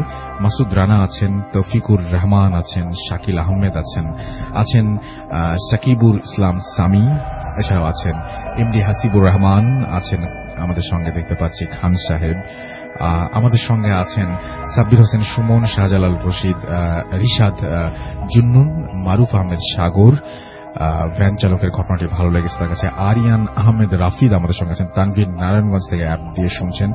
এছাড়াও আছেন দেখতে পাচ্ছি SK বিজয় আমার সঙ্গে এই মুহূর্তে। আরও আছেন আফাদ রহমান বাবু।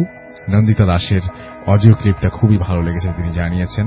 আমাদের সঙ্গে আছেন ডিপ্রাইভ রবিউল, এছাড়াও আছেন দেখতে পাচ্ছি বাবু, আছেন আফ্রিদি তুহিন, আমাদের সঙ্গে আছেন এমডি আশরাফুল নওমি, আমাদের সঙ্গে আছেন শেখ মাহবুব, নাইম খান, তাহমিদ মির্জা খান এবং তার কমেন্ট পড়া হয় না কেন জানতে চেয়েছেন। এই তো পড়ে ফেললাম, সবসময় পড়া সম্ভব হয় না। আমাদের সঙ্গে আছেন দেখতে পাচ্ছি এছাড়াও আমাদের সঙ্গে আছেন দেখতে পাচ্ছি আরিয়ান আহমেদ রাফিদের নাম পড়েছি এর আগে। সাদ আল নাহিয়ান আমাদের সঙ্গে আছেন দেখতে পাচ্ছি, এছাড়াও রকিবুল ইসলাম বনি, নাহিদ হাসান আমাদের সঙ্গে আছেন, জাকারিয়া অপু আমাদের সঙ্গে আছেন, সালমান খান হৃদয় আছেন আমাদের সঙ্গে। এছাড়াও আমি দেখতে পাচ্ছি আমাদের সঙ্গে আছেন শ্রাবণ, আমাদের সঙ্গে আছেন ফারাবি আহমেদ, বগুড়া থেকে শুনছেন তিনি, তাহমিনা হুসাইন আমাদের সঙ্গে আছেন লাজিনা জাহান আছেন আমাদের সঙ্গে, এমডি মৃদুল সহ আরো অনেকে। তো এখন যেটা করব সেটা হচ্ছে সরাসরি আরো একটি ঘটনায় চলে যাব এবং আমাদের সঙ্গে নতুন একজন অতিথি আছেন। আপনার নামটা প্লিজ একটু বলবেন, তারপর আপনার ঘটনায় যাব। হ্যালো লিসেনার্স, আমি রুবাইদ রেজা। জি হ্যালো লিসেনার্স, আমি রুবাইদ রেজা। আমি এসেছি মিরপুর 6 থেকে। তো আমি আমার ঘটনায় চলে যাই সরাসরি। আসলে আমার ঘটনাটি ছিল যে আমার নানুর বাড়ি চাঁদপুর জেলার একটা অজপাড়া গায়ে, যেখানে চাঁদপুর জেলার একটা অজপাড়া গায়ে। গ্রামটা ছিল চাঁদপুর জেলা থেকে প্রায় 3 কিলোমিটার দক্ষিণে ভিতরে। আসলে আমার ঘটনাটা চাঁদপুর জেলা একটি, আমরা শুনেছি সেটা, তারপরে বলেন ঘটনাটা। আমি ঘটনায় চলে যাই সরাসরি।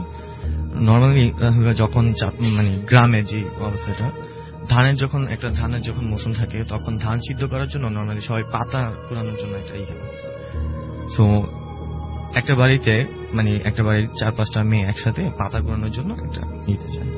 আমি যে জায়গা ঘটনাটা বলতেছি ওই লোকেশনটা একটু ডিটেলসে বলি। লোকেশনটা যেহেতু ওই গ্রামে একটা বাগান আছে, ছোট বনও বলা যেতে পারে। নর্মালি একটা বাগান থেকে অনেকটা বড় ছিল। নর্মালি একটা বাগান থেকে নর্মালি একটু বড় ছিল, সেই জন্য ওটাকে ছোট বন বলা হতো। তো ওইখানকার লোকেরা যে কোনো কারণবশত ওই বনের নাম দেয় পাশের বাগান, এরকম একটা নামে।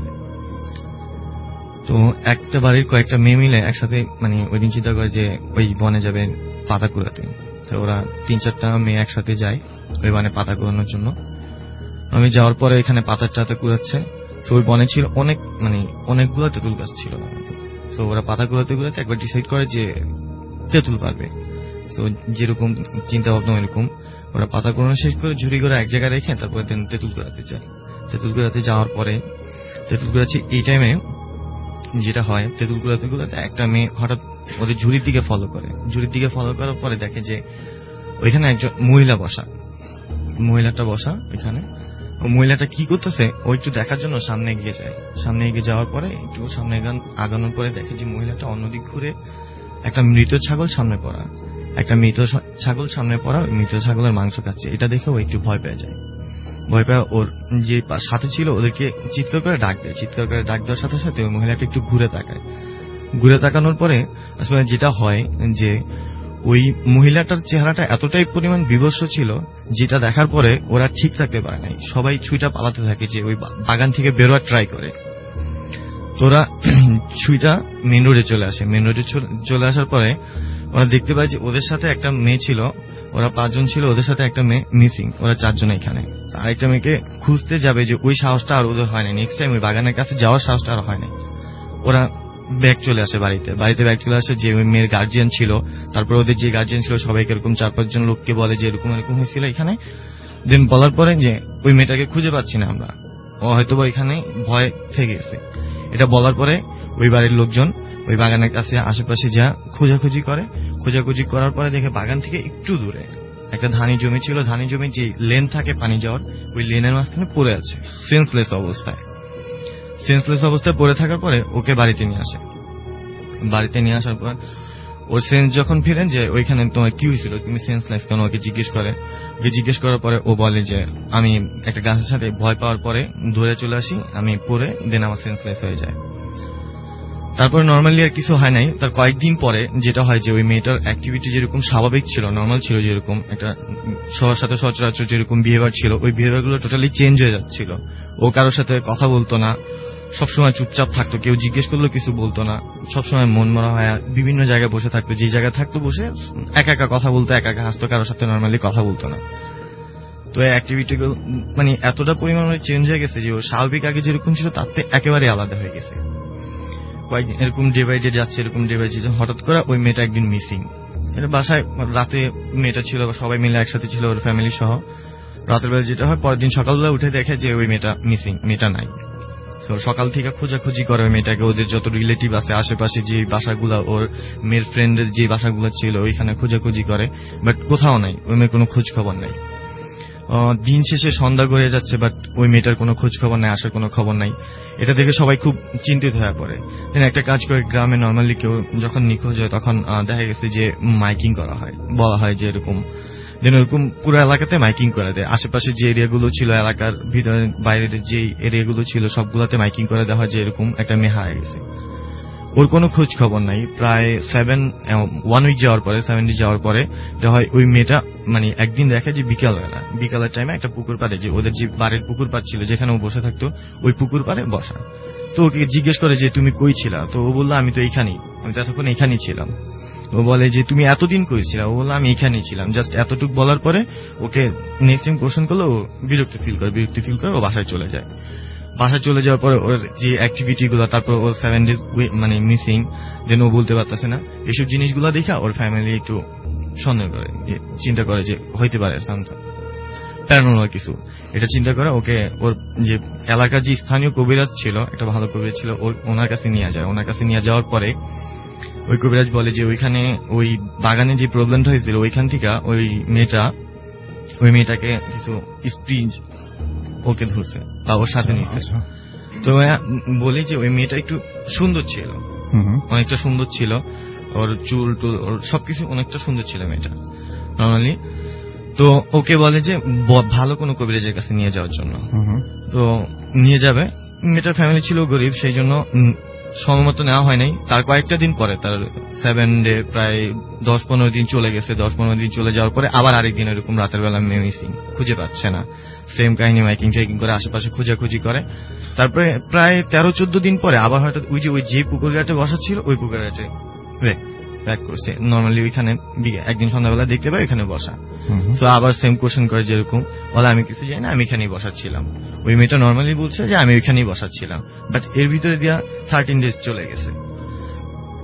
তারপর ওই মেয়েটাকে তার কয়েকদিন পরেই ওই মেয়েটাকে নিয়ে যায় যে কবিরাজের ঠিকানা দেয়, ওই কবিরাজের ঠিকানা মতো ওই কবিরাজের কাছে নিয়ে যায়। কবিরাজের কাছে নিয়ে গেলে যেটা হয়, কবিরাজ বলে যে আপনারা যে টাইমটাতে আছেন বা যে সিচুয়েশনটাকে ওনাকে নিয়ে আসছেন এখানে, এই সিচুয়েশন লাস্ট স্টেজ, এখন আমার পক্ষে করার কিছু নাই, আমার পক্ষে পসিবল না ওকে সেভ করার মতো যে পজিশনটাও আছে।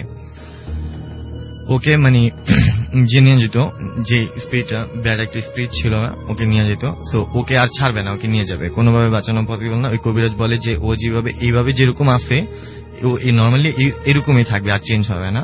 সো আপনারা ওকে নিয়ে যান, যতদিন থাকবে এইভাবেই থাকবে। এটা বলার পরে আর কোনো করার কিছু নাই। অনেকবার তারপর অনেক জায়গা নিয়ে দেখছে, কোনো কিছুই করতে পারে না। তার কয়েকদিন পর ওই মেয়েটা নর্মালি শুকিয়ে যাচ্ছিল অটোমেটিকলি শুকিয়ে যাচ্ছিল। তার যে চুলগুলা ছিল চুল পড়ে যাচ্ছিল, এরকম হইতে হইতে একটা সময় ও মারা যায়। ওকে, আমার ঘটনা এই পর্যন্ত। ওকে, থ্যাংক ইউ সো মাচ। আমরা পরে আপনার ঘটনায় চলে যাই। আপনার নামটা প্লিজ একটু বলবেন, তারপর আপনার ঘটনায় যাব। আসসালামু আলাইকুম, আমি তানভীর আহমেদ রিফাত, ঢাকা মহাখালীতে থাকি। জি রাসেল ভাই, আমার যে ঘটনাটা এটা আমার ফুফাতো ভাইয়ের বন্ধুর সাথে ঘটা। তো উনি নাম বলতে নিষেধ করে, আমি নামটা বলছি না। উনি ঢাকার কাঁঠালবাগ থাকতেন। উনি একজন ছিলেন চেইন স্মোকার। তো যেদিনের ঘটনা ওই দিন রাত আনুমানিক 1টা কি 1:30টার দিকে ওনার প্রচন্ড সিগারেট খাওয়ার নেশা ওঠে। তো উনি সিগারেট ছিল না বিদায় তিনি নিচে নেমে আসেন। তো নিচে নেমে এসে দেখেন যে নিচের যে দোকানগুলো, পান সিগারেটের দোকানগুলো, ওগুলো একটু খোলা নেই। রাতের 1:30 বাজে, কোনটা খোলা থাকার কথা না। তো তিনি বললেন কি যে চিপা গলি আছে, বস্তির গলি আছে, ওই বস্তির গলি ধীরে ধীরে হাঁটতে হাঁটতে তিনি পান্থপথে পৌঁছাবেন। ওখানে এসে তিনি দেখলেন যে সিগারেটের দোকান খোলা। তো তিনি সিগারেট নিলেন, নিয়ে সিগারেট ধরলেন। সিগারেট ধরে আবার সেই যে পথ দিয়ে এসেছেন ওই পথ দিয়ে তিনি ব্যাক করছেন। তো যাওয়ার সময় তার হাতের ডান দিকে একটা ড্রেন পড়ে, ড্রেনের অপর দিকে কিছু আবর্জনা, বস্তির যে আবর্জনা। তো তিনি হঠাৎ শুনতে পান যে একটা বাচ্চা কান্না করছে, বাট উনি দেখছেন না যে বাচ্চাটা কোথায়। তিনি যেহেতু কান্না করছে, তিনি একটু এগিয়ে যাচ্ছেন। তিনি যত এগিয়ে যাচ্ছেন ততই কান্নাটা বাড়ছে। তো তিনি এগিয়ে যেতে যেতে হঠাৎ করে তিনি দেখলেন যে ড্রেনের ওই পারে, আবর্জনার কাছে ড্রেনের ওই পারে একটা 4 কি 5 বছরের একটা বাচ্চা বসে কান্না করছে। তো 4 থেকে 5 বছরের বাচ্চা একটা কান্না করছে। তো তিনি ভাবলেন হয়তো বস্তিরই কোনো বাচ্চা হবে, তো সেই জন্য হয়তো কোনো কারণে বেরিয়ে গেছে। সে হয়তো বাসা চিনছে না, যার কারণে যেতে পারছে না বা ড্রেনটা পের হতে পারছে না, উনি পার করে দিল। তো তিনি বাচ্চার কাছে গেলেন, গিয়ে তখন সিগারেট টানছেন। তিনি বাচ্চার কাছে গেলেন, গিয়ে জিজ্ঞাসা করলেন, বাবু তুমি কাঁদছো কেন, বা তোমার বাসার কথা ইত্যাদি। তো যাক, বাচ্চাটা তখনও অলরেডি কন্টিনিউ কেঁদেই চলছে। তো তিনি চিন্তা করলেন, আচ্ছা ঠিক আছে, আমি ড্রেনটা পার করে দেই, দেখি ও যায় কিনা। তো রাসেল ভাই, উনি যখন বাচ্চাটাকে ড্রেনটা পার করবেন, 4-5 বছরের একটা বাচ্চা, আমরা ছোট বাচ্চাদের যেভাবে 2 হাতে ধরে উপর দিয়ে উঠিয়ে করি, ওইভাবে তিনি যখন করতে গেছেন, তখন তিনি ফিল করলেন যে বাচ্চাটা 4-5 বছরের ঠিক আছে, কিন্তু তার ওজন হবে 60 থেকে 70 কেজি, এত ওজন। তো যাক, রাসেল ভাই উনি আর কিছু মনে করলেন না, তিনি স্বাভাবিকভাবে এটা নিলেন, নিয়ে উনি বাচ্চাটাকে ড্রেন পার করে দিলেন, দিয়ে বাচ্চাটা দাঁড়িয়ে রইল, তারপরে কাঁদছে। তারপরে তিনি বাচ্চাটাকে একটু আদর টাদর করলেন, করার পরে কিন্তু রাসেল ভাই ওখানে তত আলো ছিল না, যতটুকু আলো ছিল অতটুকু একটা বাচ্চা বা শোলে অভাবে যে আচ্ছা আলো আধারিত যতটুকু বোঝা অতটুকু বোঝায়। তো তিনি বাচ্চার ফেসটা দেখার জন্য তার মোবাইলটা বের করে তিনি ফ্ল্যাশ লাইট জ্বালানোর যে ডিসপ্লে লাইটটা, ওটা জ্বালিয়ে, মোবাইল ডিসপ্লে লাইটটা জ্বালিয়ে যখন ওই বাচ্চাটার চেহারায় ধরলো রাসেল ভাই, উনি বললেন যে আমি এর চেয়ে কুৎসিত আর বিভৎস কুৎসিত একটা চেহারা দেখিনি। মানে এটা বাদরের মতো, বাট এটা বাদর নয়, এটা অন্যরকম একটা কিছু, হিংস্র প্রকৃতির। তিনি এটা দেখার পর রাসেল ভাই তিনি আর সেখানে থাকতে পারলেন না, সিগারেট ফেলে কোনো রকম মোবাইলটা হাতে নিয়ে দিলেন এক দৌড়। তিনি কাঁঠালবাগ, তিনি 5 তলায় থাকেন, তিনি বললেন যে এক দৌড়ে একদম 5 তলার মধ্যে উঠে গেছে। উঠে ওই রাত্রে তিনি অসুস্থ হয়ে যান। রাসেল ভাই এখন পর্যন্ত অসুস্থ। তো রাসেল ভাই এখানে একটা কথা বলে রাখি, উনি হচ্ছে তুলা রাশি। ইতিপূর্বে ওনার সাথে অনেক ঘটনাই ঘটেছে এবং উনি আমার সাথে শেয়ার করেছেন। শুধু আমি এটা এবং আরেকটা ঘটনা ছিল যেটা আপনি বলতে নিষেধ করেছেন, ওই 2টা ঘটনার পারমিশন পেয়েছি, যার জন্য আপনার সাথে শেয়ার করলাম। তো ইনশাল্লাহ নেক্সট টাইম আমি ওনার সাথে আরো যদি গল্প পাই আমি আপনাদের সাথে শেয়ার করি। Thank you so much. আমরা ঝটপট একটা বিরতিতে চলে যাই এবং বিরতির পরে আবারও ফিরে আসি। লাস্ট একটা ইমেল দিয়ে শেষ করবো আজকের ভূত এফএম। সেই পর্যন্ত আমাদের সঙ্গে থাকুন। স্টে টিউনড টু রেডিও ফুর্তি 88 FM এন্ড ফুর্তি। Bhoot FM. The night comes alive with Graminphone.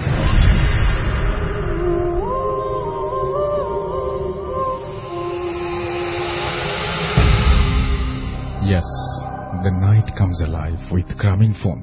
হাতে কিছুটা সময় আছে, তাই মনে করলাম যে একটা ইমেল পড়ে ফেলি।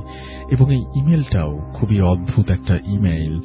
আপনারা অনেকেই ওয়েজা বোর্ড নিয়ে শুনতে চান এবং কিভাবে আত্মাকে ডাকা যায়, এই সমস্ত বিষয় নিয়ে।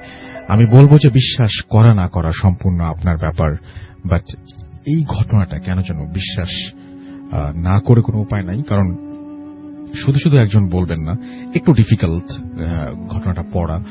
আপনারা একটু শুনবেন প্লিজ মন দিয়ে। আমি জানি না এটাতে আমি আপনাকে বিশ্বাস বা অবিশ্বাস কোনো কিছু করতে বলবো না। আমি শুধু বলবো আপনার মতামতটা জানতে চাই, বা আপনাদের কারো কাছে এইরকম কোনো এক্সপিরিয়েন্স আছে কিনা সেটা শুনতে চাই। পড়ছি। হ্যালো রাসেল ভাই, আমি আনাফ নিউ ইয়র্ক থেকে বলছি। আমি জানি আপনি ভালো আছেন, কারণ আপনি ভালোর দলে থাকেন, তাই বললাম না কেমন আছেন। আমি একজন রেগুলার লিসেনার ভূত এফএম-এর। আমি 2010 থেকে এখন পর্যন্ত একজন লিসেনার। আজ যে স্টোরিটা আমি শেয়ার করব, এটা আমার একটা ফ্রেন্ডের সাথে ঘটা। কথা না বাড়িয়ে সরাসরি আমি কাহিনীতে চলে যাচ্ছি। বলে রাখা ভালো, আমরা হাই স্কুল স্টুডেন্ট, এবং আমরা যে স্কুলে পড়তাম সেই স্কুলটাও প্যারানরমাল ইনসিডেন্টস হতো। ফর সিকিউরিটি রিজন আমি ওই স্কুলের নাম বলবো না। স্টোরি শুরু করলাম। আমার যে ফ্রেন্ড ছিল ওর নাম সুতপা, এবং ও এই স্টোরিটা আমাকে বলে, এবং ওর সাথেই ঘটা। সুতপার আরো 3টি ফ্রেন্ড ছিল। ওরা মিলে একদিন প্ল্যান করে যে ওইজা বোর্ড পারফর্ম করবে। তারিখটা ছিল 16th সেপ্টেম্বর 2016। বেসিক্যালি আমার স্টোরিটা ওই ওইজা বোর্ডকে কেন্দ্র করেই। ওরা প্ল্যান করলো যে ওরা আজকে পারফর্ম করবে, মানে 16th of সেপ্টেম্বর। টাইম ওরা ঠিক করলো, রাত্রি বাজে তখন 10:39, কারণ এই আওয়ারটা হলো rising hour of spiritual activities. তাই ওরা এটাই ঠিক করলো এবং পারফেক্ট টাইম হিসেবে ধরে নিল। ওরা একটা গ্রেভইয়ার্ডে পৌঁছলো। আমি সুতপা হয়ে বলছি। আমরা সেমেট্রিতে গেলাম। এটা ছিল নিউ ইয়র্কের কুইন্সের একটা জায়গা, এবং জ্যামাইকা নামক একটা প্লেস। গ্রেভইয়ার্ডটা বেশ পুরনো, তাই আমরা ঠিক করলাম যে সবচেয়ে পুরনো গ্রেভইয়ার্ডটার কাছেই বসে আমরা ওই ওইজা বোর্ডটা পারফর্ম করব। তাই খুঁজতে খুঁজতে আমরা একটা গ্রেভইয়ার্ডে পেলাম, যা ছিল 1894 একজনের কবর। আমরা ওইখানেই বসলাম এবং আমাদের বোর্ডটা রেডি করলাম। বলে রাখা ভালো যে ওইজা বোর্ডটা কেমন হয়, ফার্স্ট A to Z, তাই 26 লেটার্স থাকে, এবং সবাই জানে এটা সম্পর্কে, সুতরাং এটা আর বললাম না। এবং এখানে কিছু নাম্বার থাকে, 1 থেকে 10 নাম্বার পর্যন্ত থাকে, এবং ইয়েস আর নো এই দুটো ওয়ার্ড থাকে। আমরা রীতিমতো আমাদের রিচুয়াল স্টার্ট করলাম। আমি, সুতপা, আকাশ, অ্যালেক্স আর জ্যাকসন, আমরা 4 বন্ধু মিলে একসাথে বসে শুরু করলাম। আমরা জানি ওইজা বোর্ড এমন একটা বোর্ড যা টেলিফোনের মতো কাজ করে স্পিরিচুয়াল রিলমে কথা বলার জন্য। তো also it has some rules too, যেমন পারফর্মিং যখন করবে, আপনি পারফর্ম করবেন, এই সময়টা যে কয়জন করবে তারা একসাথে হবে এবং একসাথে সবকিছু করবে। Otherwise one of them has to face a serious problem. So 4 জন মিলে ওইজা বোর্ড রাউন্ডের ওপর হাত রাখলাম এবং বললাম, is there any spirit, so that we can talk with. কিছুক্ষণ পর ওয়েট করার পর রেসপন্স আসলো, মানে হাত সরে যায় বোর্ডের ওপরে, ইয়েস। এবং কিভাবে এটা হলো, ওইজা বোর্ডে একটা ট্রায়াঙ্গুলার শেপড ক্লাস থাকে, এবং সেটা আপনারা অনেকেই জানেন। সুতরাং সেই ব্যাপারটাই ঘটলো, এবং সেই ট্রায়াঙ্গুলার জিনিসটা নিয়ে গেল ইয়েস এর জায়গাটায়। এবং আমরা একে অপরকে বললাম যে তুই নাকি, মানে কেউ সবাই করে কি একই সাথে ওই ট্রায়াঙ্গুলার জিনিসটার শেপটার একটা গিটারের পিক্সের মতো, তো ওইটার উপরে হাত দিয়ে থাকে এবং একসাথে সবার হাত সরে যায়। তাই ওরা সন্দেহ করে বলছে তুই নাকি। তো সবাই বলল যে না। সো আমরা বললাম যে do you have any name, if so what is it. Spirit বলল কেলভিন ছিল তার নাম। আমরা বললাম যে how did you die. Spirit বলল সুইসাইড। আমরা তখন প্রায় হুমড়ি খেয়ে পড়লাম, এবং ওইজা বোর্ডের রুলস এর একটা হলো যে in the middle of the ritual you can take your hand off of the triangular shaped glass, যেটাকে আমি পিক্স বলছি। সো আমরা সেটা করতে পারলাম না। দেন আমরা বললাম যে if it's really you then show us or give us a proof to see it is you. Then স্পিরিটটা ওর গ্রেভের নামে যে প্লেটটা আছে, এক বাড়িতে চিনি গুঁড়া করে, এক বাড়িতে মানে চিনি গুঁড়া করে একদম গুঁড়া করে বিশাল একটা দমকা হাওয়া অনুভব করলাম আমি সেই সময়। এবং সেই নামের জায়গাটা ওরকম গুঁড়া গুঁড়া হয়ে যায়। সো আমাদের অবস্থা খারাপ, তখনই আমরা ওইসা বোর্ড যে লাস্ট রুলটা মেনশন করে বাই করে আমরা চলে আসলাম ওইখান থেকে। আমি জানি না আপনারা কতটুকু ট্রাস্ট করবেন, কারণ আমি নিজেও কেলভিনের গ্রেভটা দেখেছি এবং সুতপা যখন আমাকে সেটা দেখায় তখন রীতিমতো কাঁপছিল এবং আমি দেখেও থমকে গিয়ে যাই, কারণ আমি স্পিরিচুয়াল সমস্ত বিষয় খুবই অল্প বিশ্বাস করি। বাট সুতপা যা আমাকে সেদিন দেখায় তা বলার বাইরে। আমি দেখলাম যে ওই নেম প্লেটটার রীতিমতো ডিস্ট্রয়েড একটা অবস্থা এবং মানে দেয়ার ওয়াজ আ মেসেজ যা কেলভিন বলে যায়। সে বলল যে আইল কিল দেম অল, এবং এটা পরে ব্লাড দিয়ে লেখা ছিল। তো সেই দিন থেকে আমি বিলিভ করা শুরু করলাম যে কিছু একটা এক্সিস্ট করে, এবং এই ছিল ঘটনা। ভালো লাগলে পড়ে শোনাবেন যদি আমার সাথে। তারপরে তিনি ফোন নাম্বার দিয়েছেন এবং সব ঠিকানা দিয়েছেন, ফেসবুক আইডিও দিয়েছেন, খান আনাফ তার নাম, এবং এটাতে আপনার সার্চ দিয়ে তার সাথে কথাও বলতে পারেন চাইলে, ইফ ইউ ফিল লাইক যে আপনি কথা বলে আরো জিনিসটা শিওর হতে চান। But this is the story, এবং আমার কাছে খুব অদ্ভুত লেগেছে। আমি জানি না যে আপনাদের কাছে কেমন লেগেছে। ওই সাপোর্ট প্র্যাকটিস করে এইরকম একটা ঘটনা আমি এই প্রথম শুনলাম। তবে এটা আমি আবারও বলি যে বিশ্বাস করা বা না করা আপনাদের ব্যাপার, বাট তিনি যেটা লিখেছেন আমি সেটাই পড়ে ফেলেছি এবং আপনাদের কাছে সেটাই উপস্থাপন করেছি, এন্ড দ্যাটস ইট। তো আজকের মতো এখানেই শেষ করতে চাই ভূত এফএম। তার আগে বলি যাওয়ার আগে যে আমাদের ইমেল অ্যাড্রেস হচ্ছে bhutfm@radiofurti.fm, which is bhwtfm@radioforti.fm। অনেক মেসেজ আমি চেষ্টা করছি মেসেজ যথাসম্ভব পড়ার, বাট সব মেসেজ তো পড়া সম্ভব হয় না, তাই পড়তে পারলাম না। বাট সারা সপ্তাহ জুড়ে এগুলো আমাদের সঙ্গে থাকবে এবং আশা করছি যে এই মেসেজগুলো আমি পড়তে পারবো এবং আপনাদের সাথে কথা হবে আবার আগামী সপ্তাহে। আপনাদের ঘটনার অপেক্ষায় থাকলাম এবং আগামী সপ্তাহ পর্যন্ত সবাই ভালো থাকবেন, সুস্থ থাকবেন, সুন্দর থাকবেন, মোস্ট ইম্পর্টেন্টলি ফুর্তিতে থাকবেন। আজকের মতো এখানেই শেষ করছি ভূত এফএম। টাটা।